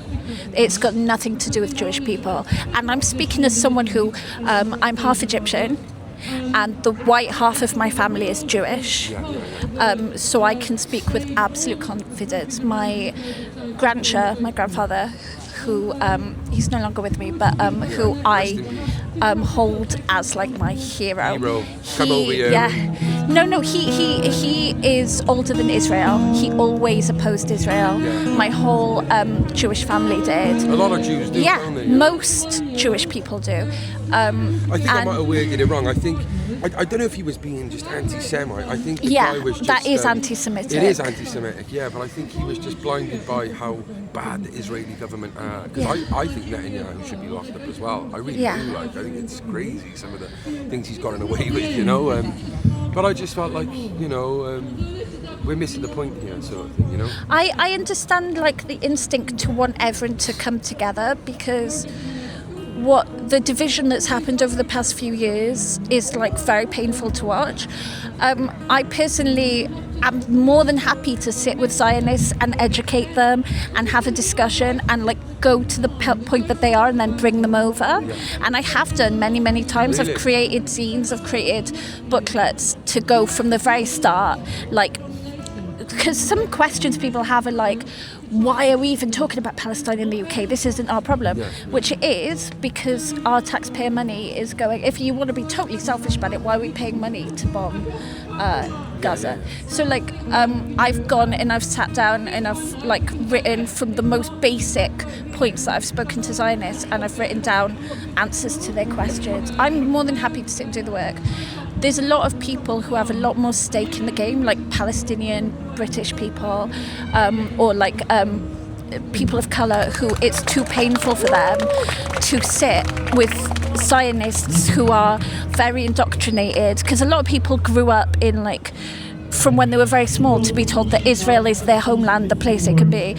And for a lot of people who are directly impacted by that, it's really painful for them to have to sit and have a peaceful discussion when those Zionists are saying essentially, you and your family deserve death, and we don't see you as human. We think your land should be taken away from you. And I think that's fair, that they don't have the patience or time to like sit and say, hey, can you see me as a human? Can you see my worth and my value? So I am willing, I think some of us are willing and have the time and energy to do the talking, but I also think it's fair that some people respond in anger and rage, and I think I've got that's understandable, you know? Yeah, no, I get that. And I just want to say, like, thank you for speaking to me. I think some people don't want to speak to me because I try and get both sides, but, like, really thank you for having a chat. Can I just say, I think a lot of the reason why, because I was quite nervous about you when you came over, we get a lot of auditors. I'm not an auditor, like, I'm not, I promise. No, I get it, like, I get it. Like, I in my, sorry, sir. I have, in my podcast, I have platformed people who are right-wing, but I've platformed a lot of left-wing, like communists, Islamists. Like I had Leanne Wood on last week. She was the leader of Plaid Cymru, you know. I try my best, you know, like, but I understand how some people might look at it and think, I get it, like, you know. So, thank you for speaking to me. And do you want to just tell the people your name and like what you do? Because you said you had a booklet or something, didn't you? I don't really Any people out there who might be Zionists who might want to read it and change their mind? No, I just hand stuff out on the street. I haven't actually published anything. My name's Aisha. It's really hard to spell, but if you Google it, I made the news quite a lot last year. Tell you what, just Google MP Alex Davis-Jones. I've heard of it. Alex Davis-Jones, she's the Minister for Violence Against Women and Girls. Yes, she had my house raided twice and got me in court, but I got acquitted You are a troublemaker, didn't you? Yes, I got acquitted in November because I did not intimidate and harass her like she said I did. But it was a long ordeal. It was like a 1.5-year ordeal. You got it acquitted. I got acquitted. But it was like a human rights trial because we had a conversation with her that we filmed about her refusal to vote for a ceasefire right before her election. Anyone would be stupid not to have a ceasefire. Like, that's what I hate. Like, that's what I hate. We need ceasefire. Well, she said it was very frightening that we had this conversation with her, and yeah, we got raided, all sorts. So that could be Just Google Alex Davis-Jones and intimidation. I don't know, and then you'll see me. Your name is like how do you pronounce it? Aisha. Aisha. I know. Yeah. Okay. So yeah. Thank you very much. Oh yeah, this is the biggest troublemaker I've ever met in my life. After I've just watched a live stream about everybody kicking off in New York City because New York have got the exact same problem with the UK. What I want to know is where the fucking hell did they get the dinghies from? I'm literally going to walk down. It's all bullshit, bro. I'm going to walk down. It's all bullshit, bro. They're all hired fucking actors to distract every single one of you dumb fucks. Well, mate, I've just been to speak to some of them, and fair play, some of them wanted to speak to me, some of them didn't, like, you know, but it's sad because I literally went over. Well, the paid actors. The one girl I spoke to really. Over the dinghies. Hey, mate, can I ask you a couple of questions, please? Yeah, thank you. It's hard sometimes. Some don't want to speak, but some do. But completely get it. Yeah, like, what's your take on what's going on, and why are you here today? My take is I was out for a coffee. I was just trying to go about my day, just get out of the house a bit, and saw the march. And we need to unify against the rich. We are being systematically culled and put down by the right-wing authoritarian fascists that are governing everything. And we just need to stop. We need to put an end to that, and we need to unify as a people. And what did you think of what just happened in Iran? So Iran is just a perfect example of Western imperialism being fucking broken. It's an anti-Islamic PR stunt, essentially, just to basically act as a smokescreen to cover everything that's been coming out from the Epstein files. Yeah, I definitely, like, that's one thing that I can agree on. I think the Epstein files are dark, mate. And Trump is trying to do because a lot of people who were MAGA or were pro-Trump, they feel betrayed, you know? Of course they would. They're finding out that their whole belief system, constructed by fascist pigs, is a lie. So they're being herded, used like sheep, cattle. We are livestock to the ruling class, and that is it. I think the thing that scares me the most about all of this is the total, like, polar opposites of beliefs from the left and the right. Like, how can we come together, do you think? Or is there a possibility of that? 100%, there is always the possibility of that. The only reason there is division between the left and the right is a matter of education. Like, if you look at this stuff, you do your research, there is no way that you can hold a right-wing opinion and actually count yourself as a decent person. At the end of the day, these are about people's lives. They're about people continuing and having the base human right to just keep existing. And that's something that should never be infringed upon, and will be as long as we're adopting imperialist right-wing views. So as long as we can inform the people, spread the word, and just fight the good fight, things should get better. And do you think that intakes a bit of sacrifice from both sides in terms of, because I believe personally not one side is always right, like we've got our flaws, and as human beings, do you think that means that some of us got to kind of accept, okay, maybe I was wrong about that, maybe I was right about this, for us to come together? 100%. Like, there are some good arguments on both sides. Yeah. Like, it's so refreshing to hear, mate, honestly. I despise the right wing as much as any lefty, but politically there are some policies and stuff that is sensible and does make sense. We need to really just come together, talk, and just try to find a fucking melting pot that we can all be content in. Which we all probably want, innit? Exactly. You know, Yeah. What's your name, sorry? I'm Zed. Zed, my name's Colin, man. Nice to meet you. Pleasure to meet you, Thank you so much. You're a good speaker, man. Thank you so much. It's all good. Take care. This is the Central Club on YouTube. It's a vlog, yeah. Type it in and it'll be out in a day or two, mate. Boss, man. Cheers, Zed. Ta-ra, mate. Ta-ra, man. Oh, thing, innit? This is some lovely bit of art pieces by our friend here. It's beautiful, man. If you want to check out his artwork, he's here all the time. Tell him your name, brother. Cheers, I'm Gavin. Big up Gavin, and he's actually a talented musician as well, man. Do you want to tell us your name, bro? My name is Garin. Oh, Garin and Gavin? Garin and Gavin. Yeah, the GGs. The two Gs, yeah. The GGs. That's good. That's a good one, isn't it? The GGs. Hey, the GGs, I like that, yeah. Hiya, love, okay? Hey, Smith, I'm going to try and speak to someone, then I'll chat to you, alright, mate? Just going to ask this guy a minute.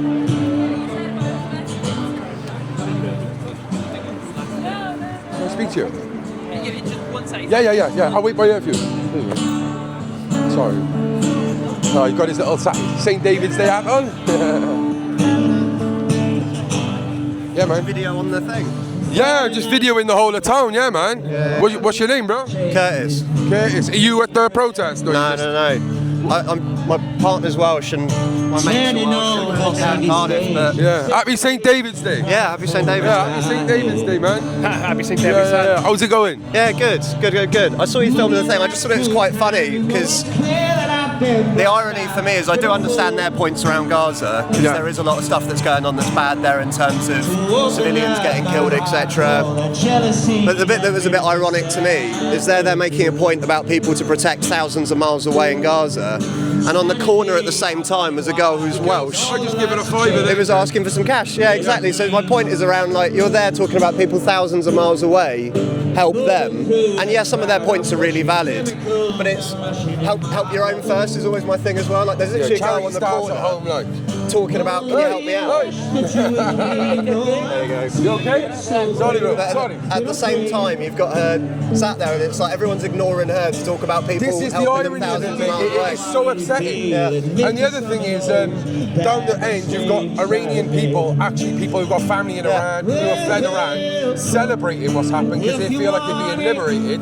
And these people are telling them no, because they don't believe in the Zionist American government who have tried to free them. They think, like, it doesn't matter, like they're not valid. That is a real thing, but a lot of the people there won't have that point in mind. They don't understand the aspects of APAC in America and things like that, and the fact that the majority of and they get paid millions of pounds in order to have influence for Jewish policy, which technically is treason if you think about it. You shouldn't be advocating in a government for an outside government's policies.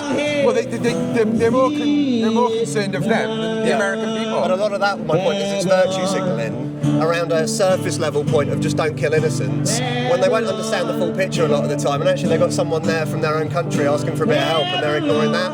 So that's why I just find it the most ironic thing, like right next to each other. It's like, you know, they're so anti-rich as well, like, you know, the elite, and then the bottom of the barrel who is there on the floor. Well, a lot of the stuff is backwards. That's what people miss. So, like, you'll go tax the rich, or it's a good way to help with wealth inequality. Wealth inequality is an issue, but you have to understand the intricacies of how it actually plays out. If you try and tax the rich, so the stat from either last year or the year before, and I'll butcher it, but we were something like the 2nd or 3rd highest country for millionaires leaving. And so what happens is you try and tax the rich in this country, they have economic mobility, so they won't stay, they'll just move to a country where the taxes are better. We're not going to have no rich off the and even if we tax all the rich, they take the jobs with them, 100%. because they'll shut their companies down and take it to another country. But even if we taxed all the rich, it's still only a drop in the ocean, which is going to fix this system. Well, one of the other things is the Laffer curve. So at a certain point, if you increase taxes on a certain bracket, what actually ends up happening is because they leave or they stop paying or they find loopholes around it, you actually bring in less revenue. So look at the tax on private schools. It actually ended up reducing the amount that they brought in from it. It didn't actually end up helping, and all that ended up happening was loads of private schools shut down.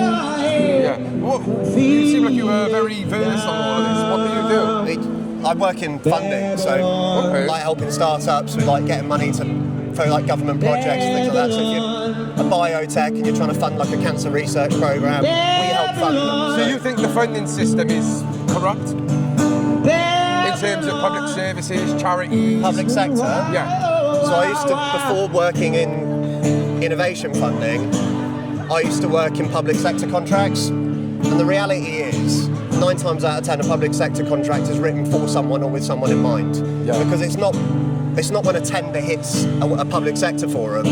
It's actually someone reaching out to that public sector body 6 months in advance of a tender being released to put their point forward. It's like when you're trying to sell a house to a friend before you put it on the market, sort of thing. Well, you wonder why like Babcock will win the MOD contracts. It's not some startup winning them. Yes. And what is your take on? Let's draw it out with this and just everything going on in the world at the moment. What's your take, mate? I think there's an inflection point.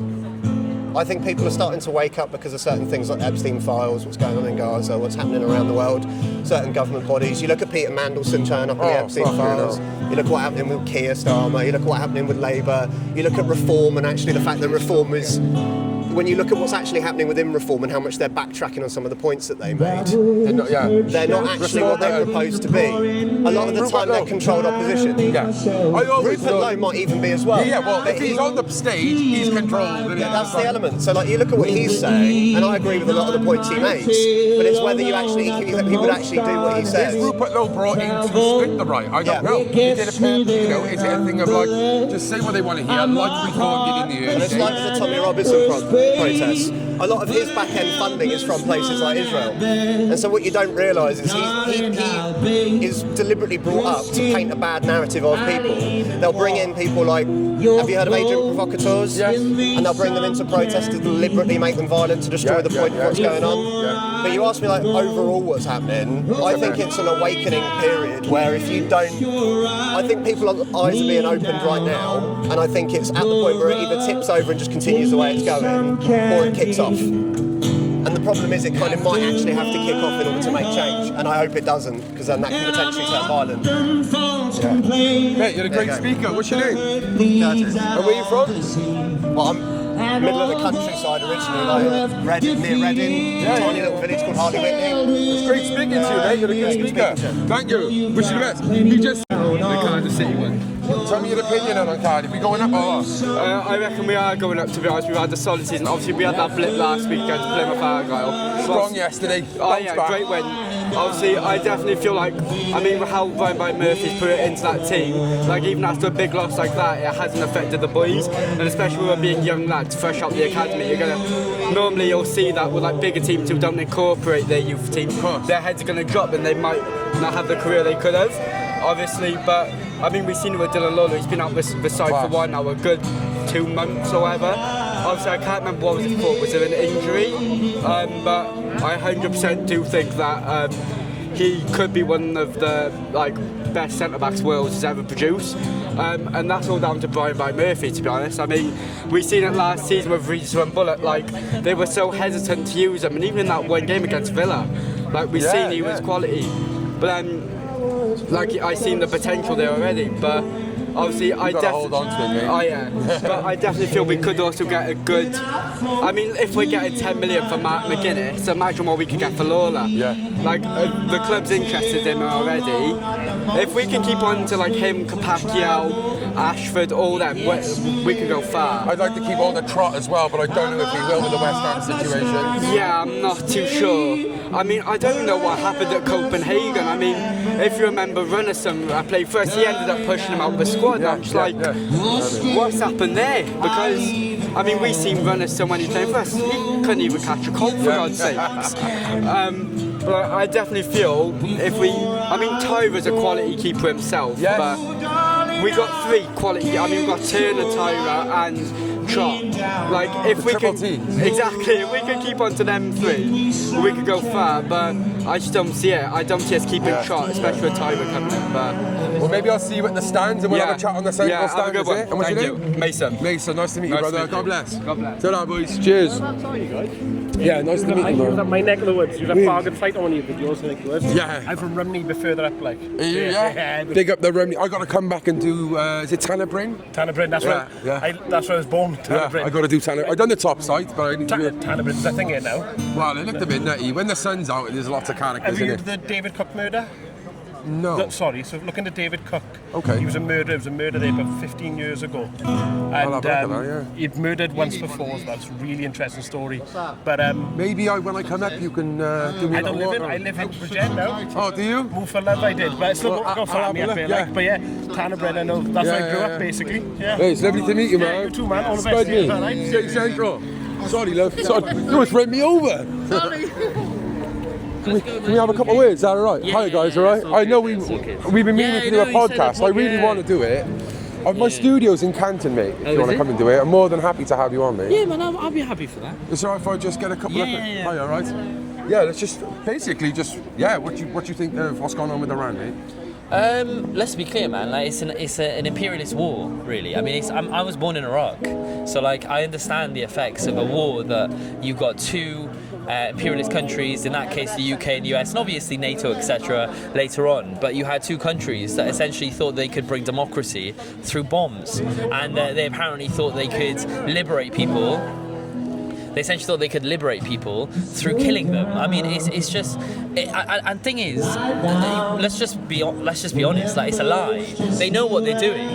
I mean, they want their own pocket of influence. I mean, that's what happened in Iraq, and obviously it was unsuccessful. They lost. But you know what also was lost? Over 1 million Iraqis' lives was lost, and you have a region that is unstable to an extent, really, where like it's not recovered at all.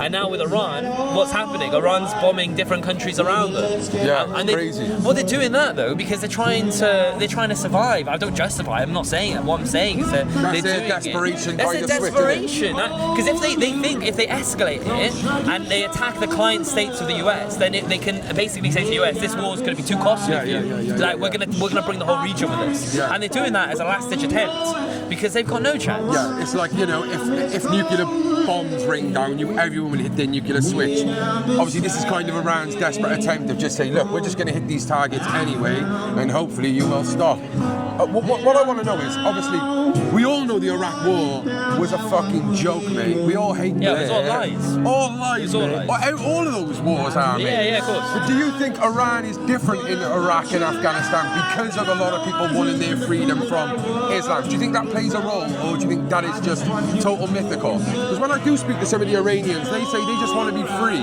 and they don't care who it is who liberates them at this stage, which I think is quite desperate as well. Well, I mean, I think there's a few things there. Number one, Iraq also didn't like Saddam. I mean, if you know anything about Iraqi history, Saddam was brutal. There was Shiite uprisings in the south that he put down. He gassed the Kurds in Halabja. I mean, people still being born with issues. I mean, this guy is not nice. So there was huge uprisings in Iraq too that were put down, similar to Iran. But what's different with Iran, just on this point, is Iran is much bigger than Iraq. It's double the population and it's like triple the size, and it has its claws in other countries. Meaning this war is going to be even. This war is going to be regional. like more so than Iraq ever was. And just quickly about like what's happening in Iran. Number one, I can't speak for everyone. I support the right for Iranians to determine their own future. Obviously, Iranians, if they revolted against their leaders, and I don't think it's because they hate Islam, it's because they're screwed into sanctions. A lot of them are still, there was Islam before the regime in Iran, and some of them will still be, true to their faith when this goes. Listen, like I don't believe in a country that is run by religion. Like people should be free to choose what they want to do and what they want to be, right? But my point is that in Iran, like there's people obviously fighting against the regime, but they're usually fighting it because, for instance, they're Kurds and they're not being allowed to speak their own language. For instance, they're poor because of the sanctions and because of mismanagement, corruption in the government. So they're not just fighting because I think it's a very Western idea to be like they're fighting against Islam. They're not fighting against Islam. They're Muslims there. Well, in fact, I've seen a post of Tommy Robinson, and that's kind of how he. Well, of course he is, because he's an Islamophobic thug. It was literally they're trying to overthrow the Islamic regime. Of course, but let's just talk facts. Who started the uprisings that happened about 2 months ago? It actually came from one of the most regime-loyal areas of Iran. Actually, regime-loyal people in a market. They just had enough with the economic situation. Yeah. So and just lastly, on the people, exactly. Yeah. And just lastly, on the people here, and I'm not trying to delegitimize them, but let's be honest.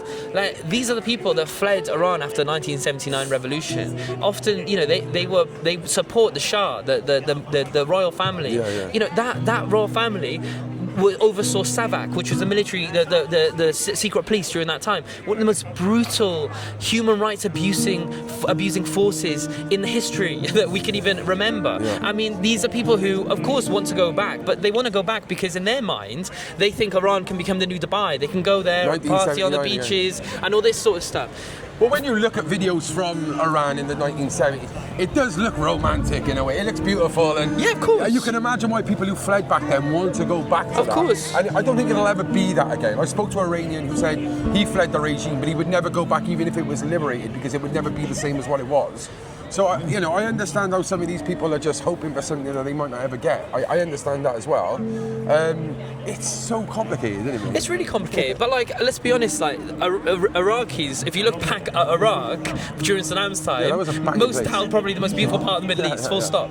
But we're always told, this is the issue, we're always told that there's either the regime or the monarchy, or the regime or the US and Israel. Well, where's the third option? Where's the agency of the Iranian people? Where's the agency of the Iraqi people? Where's the agency of all of these people? They're not pawns in games. The left in Iran have been brutalized by the regime. They were slaughtered. They were murdered, just like in Iraq and the Saddam. They were killed. They were isolated. So there's no real working class force in Iran. But those sort of remnants of that are the forces we need to support. Support the Iranian people. Don't support Israel and the US. In what world do they actually want the best interest? They support the uprisings in Iran, and then what? Israel bombs a primary school of girls, killing nearly 200. I don't remember a saviour bombing children, but that's the forte of Israel, isn't it? Bombing children. Yeah, It's their hobby. I don't know where we are with all this at the moment. It seems like we're all very divided again, and it just seems like it's getting worse and worse and worse. Do you have any aspirations for the future, the near future, where we come together? Well, I think we just gotta imagine a world, right, where the enemy is not each other. The enemy isn't Islam. The enemy isn't Judaism. The enemy is those who are oppressing us, and that's not an abstract idea. How much have all of us been oppressed in our lives because of poor pay, or being bombs on our heads, or families that have been persecuted? But who's doing that? It's the top of society are doing that.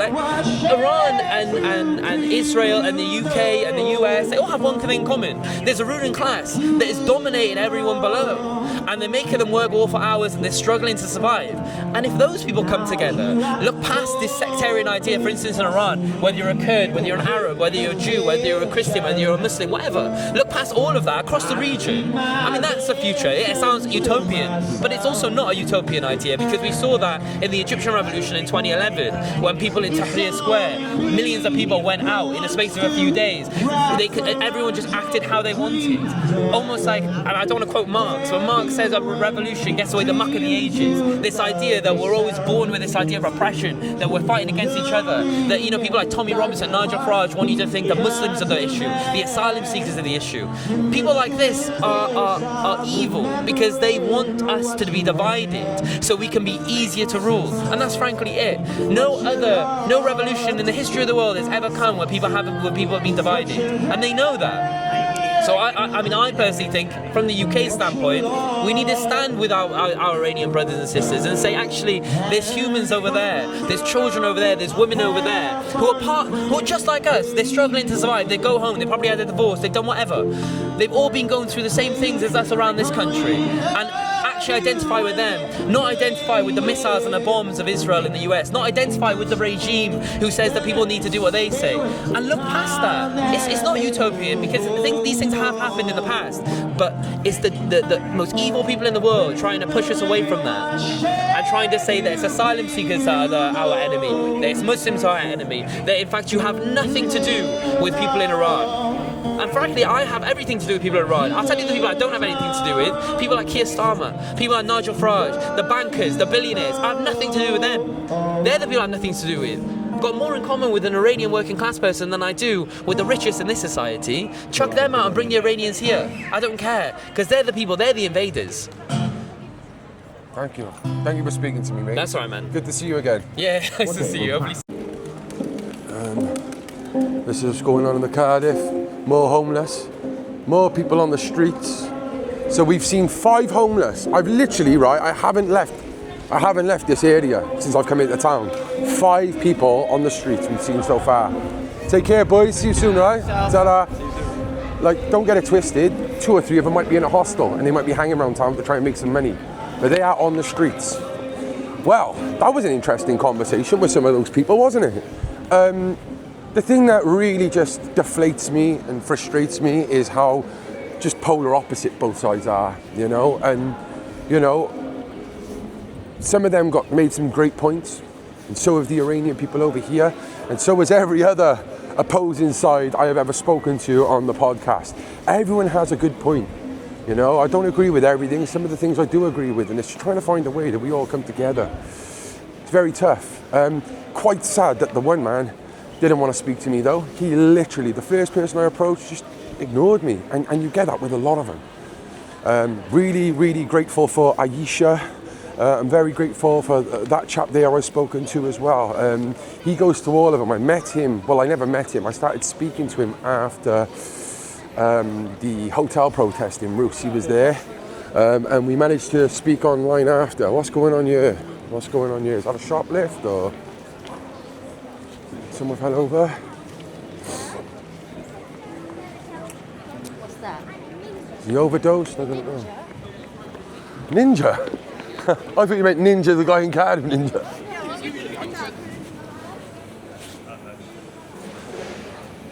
Is he okay? Is that a colleague or just drugs or? I can get in the lock zone if it is. We've got an ambulance on the way. I can get you some naloxone in the Holland and Barrett down by there if you need it. There's a naloxone, to be honest, but Let me see if I know him. I don't want to give him anything.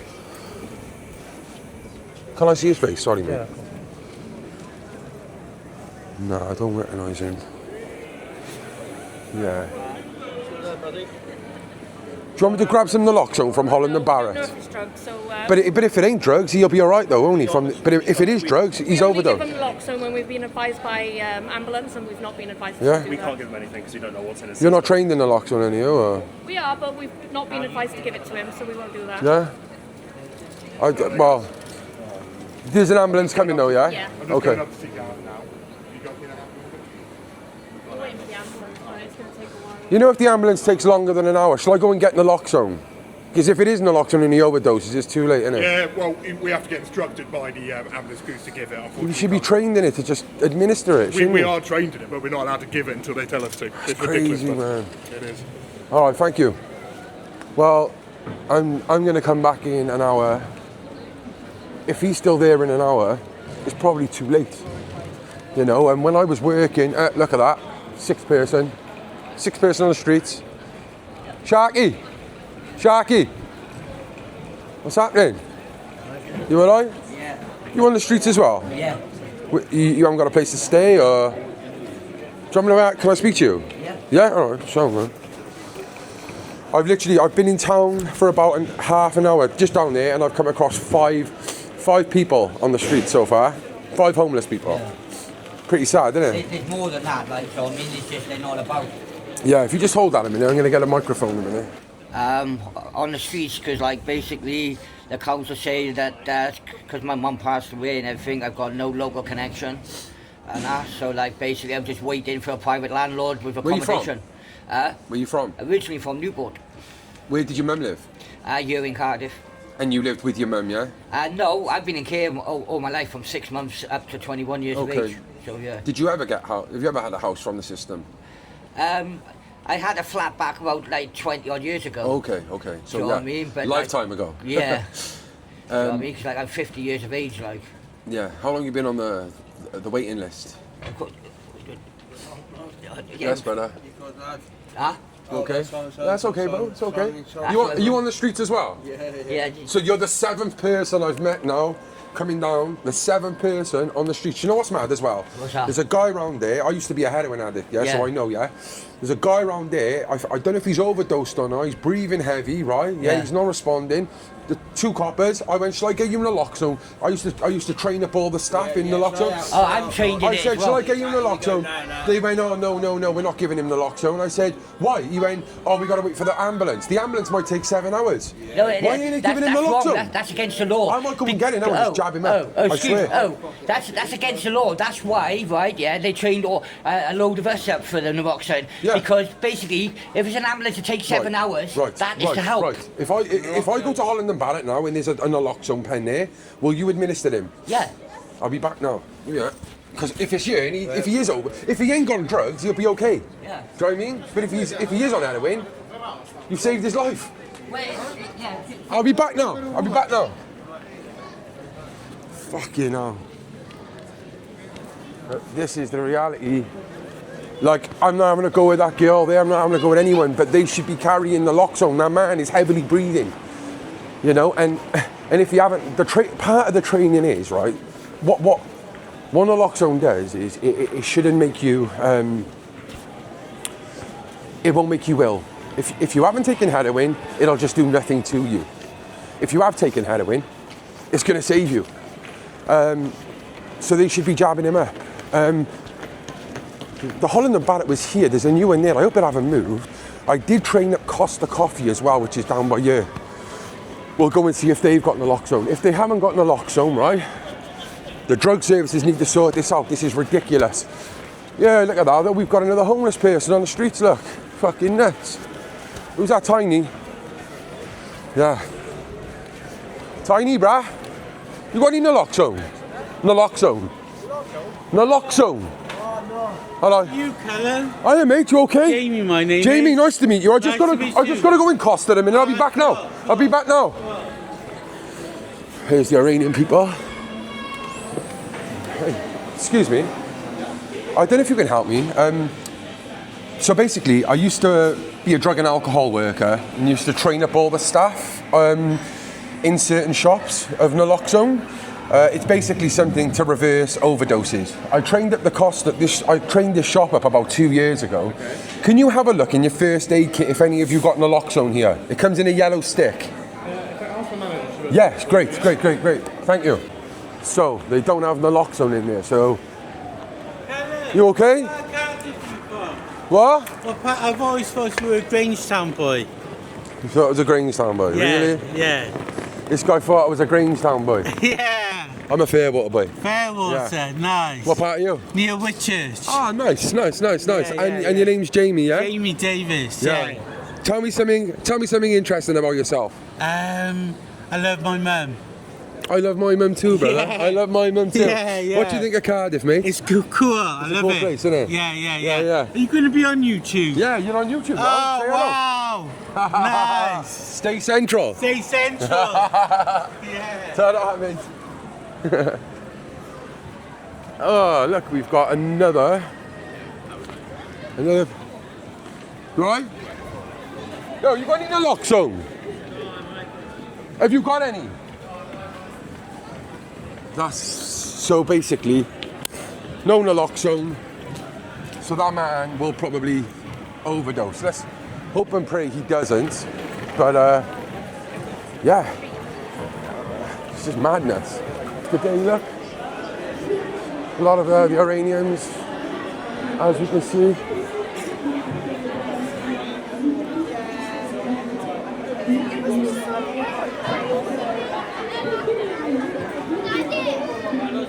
They're all out celebrating today.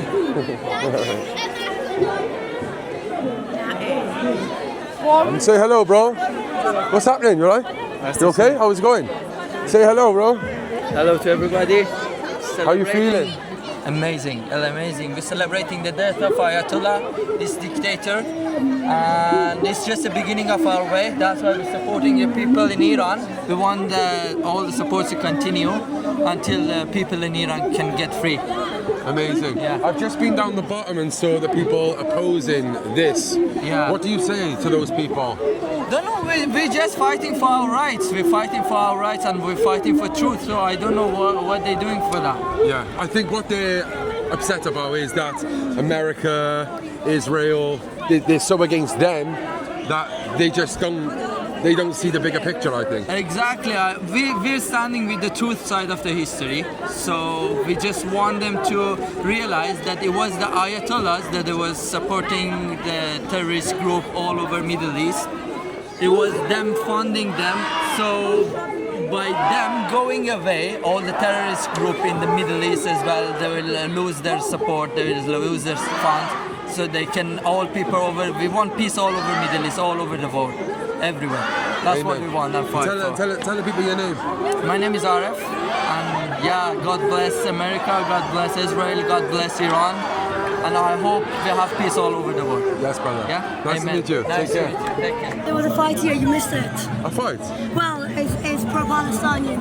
For the record, I was down there speaking to a lot of them, yeah. we're not saying that this is against Free Palestine. Why can't we have Free Iran and Free Palestine? But obviously, Hamas has lost its biggest funder. So that's why people are upset. So we're just hoping for Islamic Republic to go so we can go home. Yeah. I get it. Well, that's what I think their frustration was, the fact that the Israelis, the Americans, they can't see past the big picture. Yeah, come on. Shame on you, shame on anyone who's supporting Islamic Republic. What's happening right now is not a war, it's a rescue mission.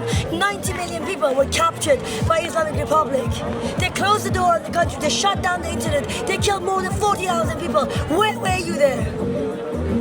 We know the bomb that is dropping could be dropped on my mother's house. Every single one of them here, they got family in Iran. We are well aware of what's happening, but imagine how desperate we are. We are begging for that bomb to be dropped, to erase Islamic Republic. Have you seen what they've done? They dropped their missiles on Kuwait, on Qatar, on Abu Dhabi. Imagine if they had nuclear weapons. Do you think me and you would be here right now? Shame on you for supporting that.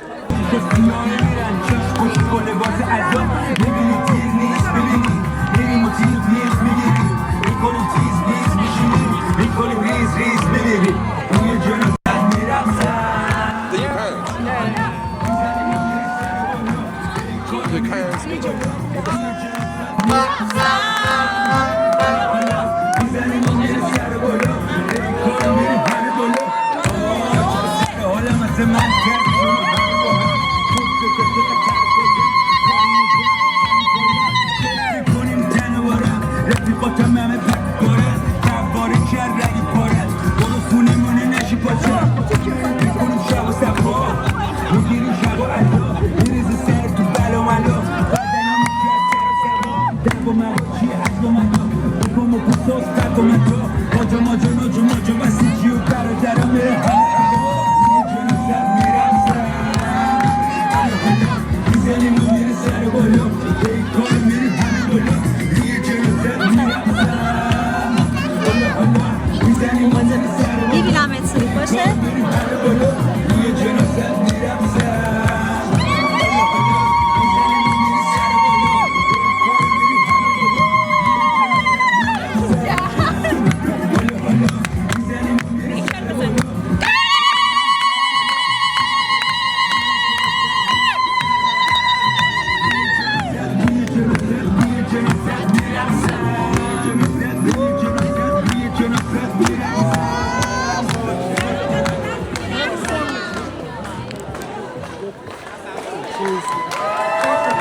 on, Al.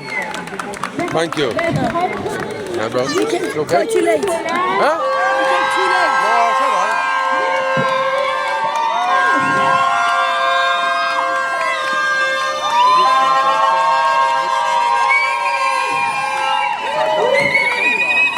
Look around this way. Yeah, go on.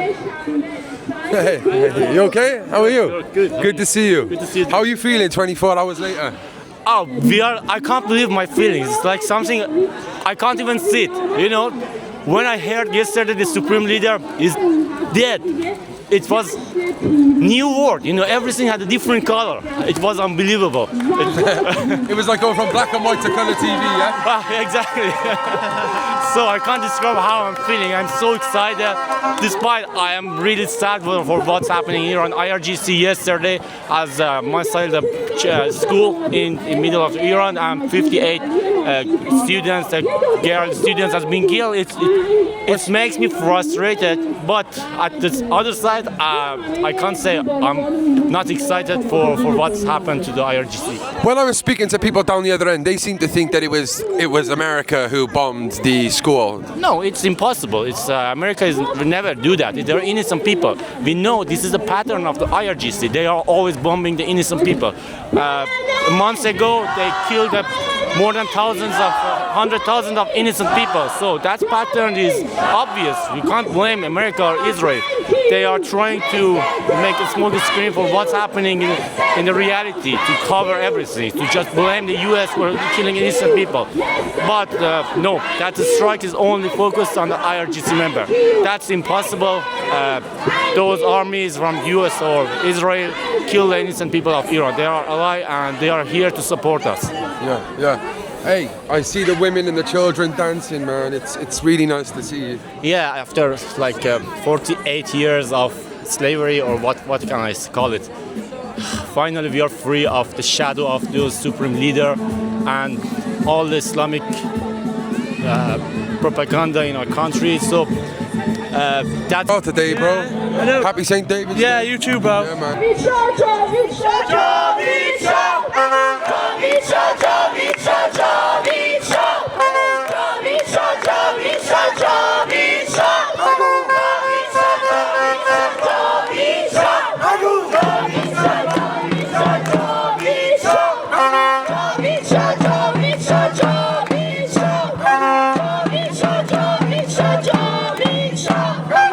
Since we spoke yesterday, obviously a lot's happened. How do you feel? I'm actually really happy because it turns out that the leader died.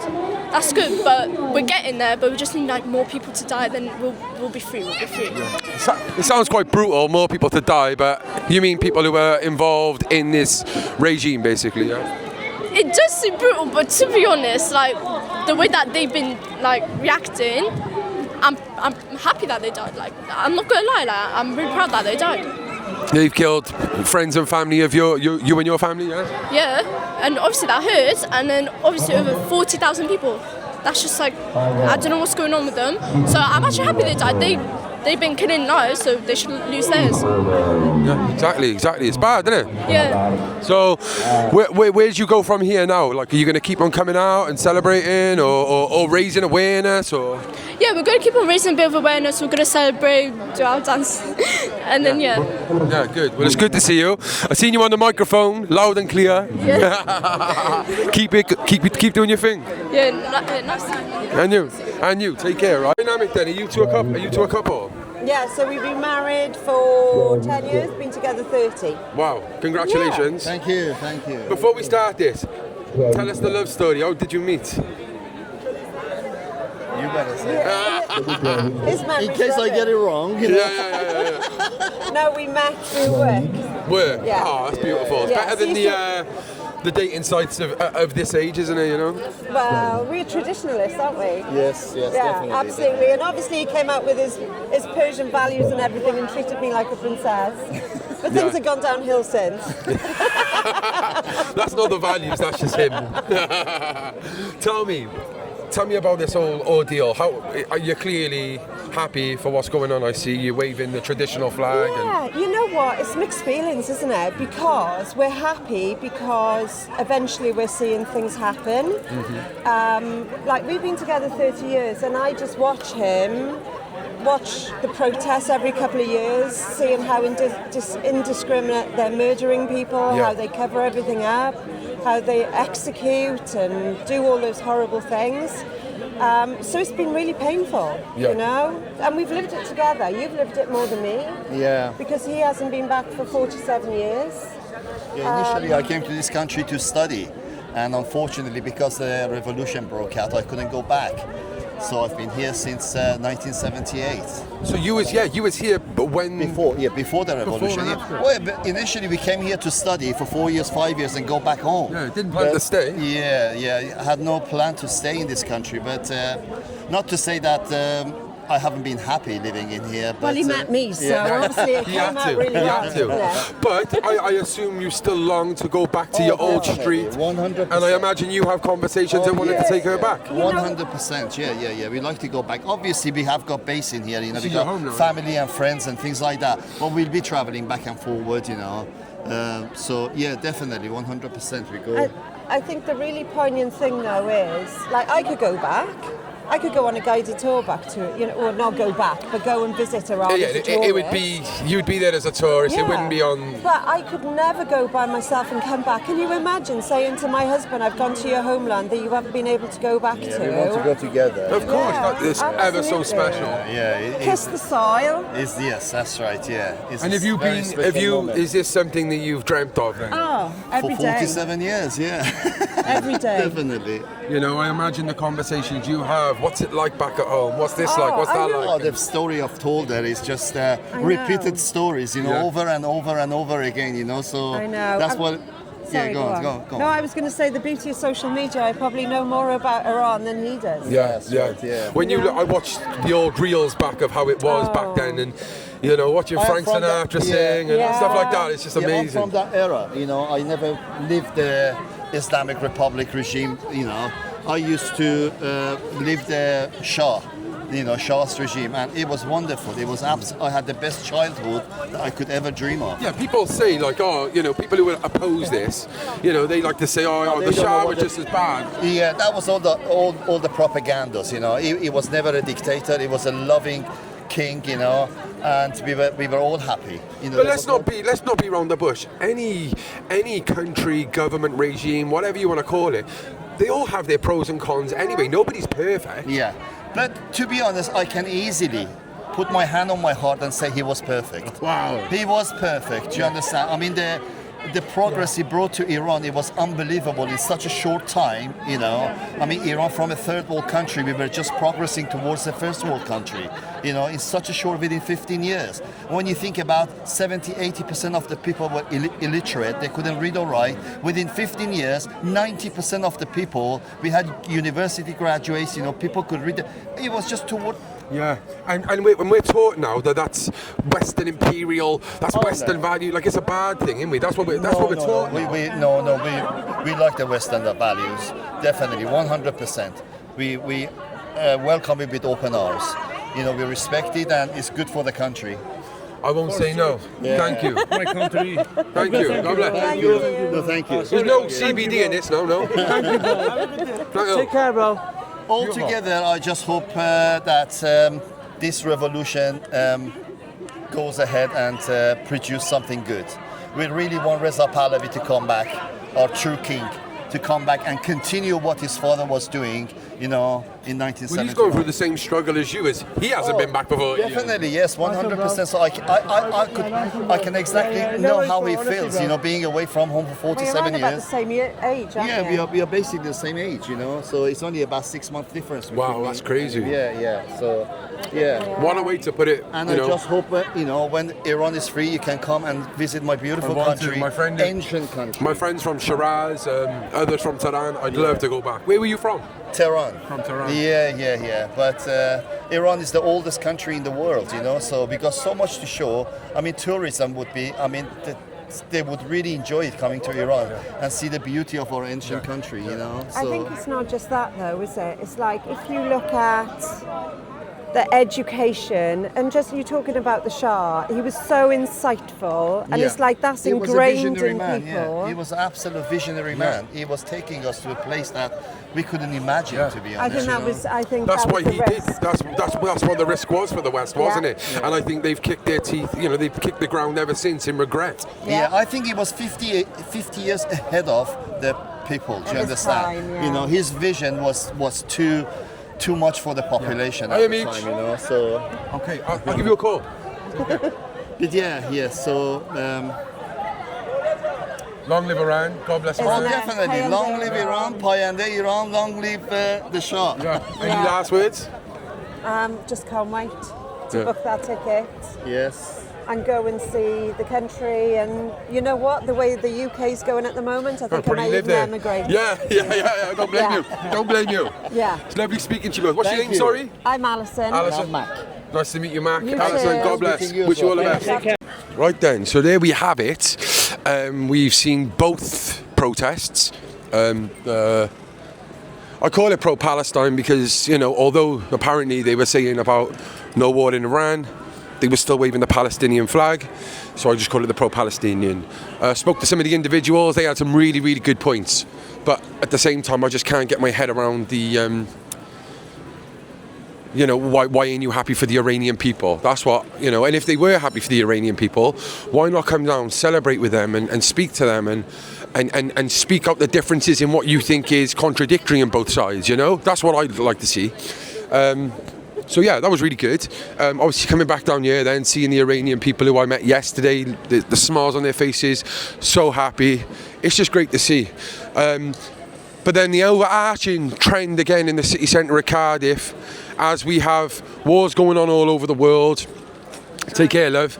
We've got people over the, you know, especially down with the pro-Palestinian march, people talking about, you know, people, vulnerable people looking after people, supporting people, the rich this, the rich that, and then right in front of them, next to them, there is a homeless person on the street who they just don't care about, like, and I find that really sad.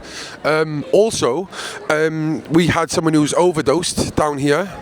I've gone to 4 shops, Holland and Barrett, Costa, and another 2 down the bottom, Poundland, and I forgot the other one.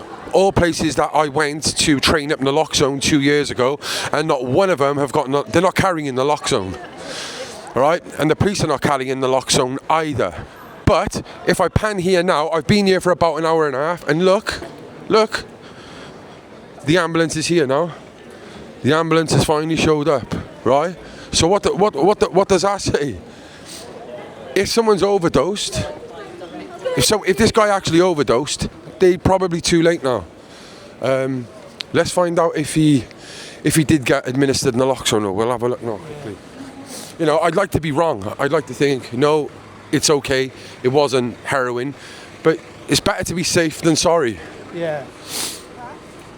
Now look, did they administer naloxone, or? So, do you know what the problem is, or? Oh, I know you! Yeah, right, brother? You okay? Yeah, you okay? Could you recording me? What, do you want to? Yeah. Come on in. Come on, come in. What's that, bro? What did I say? Yo. Yeah, I'm not filming inside there. In here, bro. Weirdo. Yo, come back to Gibraltar. Yeah, is that where you're from? Yeah. Go on, put it on the count. Go on, get it on him. What's your name? George. George, and what's your name? Theo. Theon. Oh, we'll get better. We got a young camera boy on the scene, right? So what's your name? Theo. Theo. George. George, and you're both from Cabalfa, are you? Yeah. Yeah. What do you like about Cabalfa? It's just fun. Yeah. What do you think? Trail. Tackling the trail? jumps. You've got some good connections by there, haven't you? All the jumps, innit? If there's one thing you change about Cabalfa to make it better, what would it be? Get Cracker Dave away. Cracker Dave? Oh, fair enough. All right, well, nice one, yeah? Behave now, right? Stay in school, boys. Ta-da! So, yeah, this is a Sunday, and we're on Queen Street, and you know, a lot's going on Queen Street for a Sunday, I have to be fair. This is where I say goodbye. Make sure you hit that like button, subscribe to the club, right? And remember, to all those people I spoke to on the Palestinian side and on the Iranian side, stay central. The Central Club.